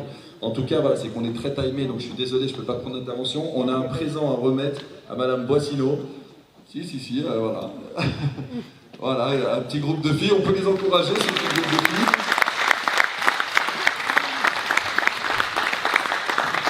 Voilà, au nom de la mosquée de la paix, on souhaitait vraiment vous remettre ce petit présent. Et puis c'est ce message d'avenir qu'on a retrouvé aussi chez Roland Gaillon avec les petits-enfants franco-allemands. C'est la jeunesse, c'est cette enfance qui va j'espère, réconcilier les cœurs, réconcilier les peuples. Et tout ça nous amène, merci aux enfants, on peut les encourager. Merci aussi. Et tout ça m'amène à la conclusion. Donc les remerciements, c'est donc déjà dans la partie d'agenda, donc il y a l'inauguration de la mosquée de la paix avec la cérémonie, le cocktail, le repas multiculturel pour ceux qui ont réservé. Il y a eu un petit peu de rame, donc j'espère qu'on pourra aussi absorber ceux qui n'ont pas réservé. Vous êtes toutes et tous invités bien sûr à partager ce moment historique à la mosquée qui se retrouve 60 avenue Paul Pinlevé. Je le disais Philippe, on ne regardera plus Paul Pinlevé, l'adresse de la mosquée de la même manière suite à ton témoignage et je t'en remercie. Le pôle d'amitié islamo-chrétienne, vous voyez, on continue, qui se déroulera demain 12h30 à la mosquée. L'idée c'était de coller à la sortie de la messe, à l'issue de la messe, d'offrir un pot et célébrer cette histoire, parce que c'est pas ressorti, mais il faut savoir que l'œcuménisme a commencé très tôt à Châtellerault. Quand les rapatriés d'Algérie sont arrivés dès 62, c'est la paroisse Sainte-Marie d'Ozon qui a offert la première mosquée aux musulmans dans la ville. Et c'est ça qu'on voulait, c'est cette histoire qu'on voulait célébrer, nos anciens bien sûr, mais aussi ce lien, on va dire, indéfectible avec nos frères et sœurs chrétiens. Donc voilà, il y aura un pot d'amitié à 12h30 à la mosquée demain. Qu'est-ce qu'il y a encore? Et puis il y aura la conférence pour la dernière, parce qu'il y en a eu quand même quelques-unes ces derniers jours, Islam, laïcité, valeurs de la République, co-animé par Nicolas Cadenne, qui est un expert sur la laïcité, et puis Karim Zeribi en grand témoin sur la question des valeurs de la République.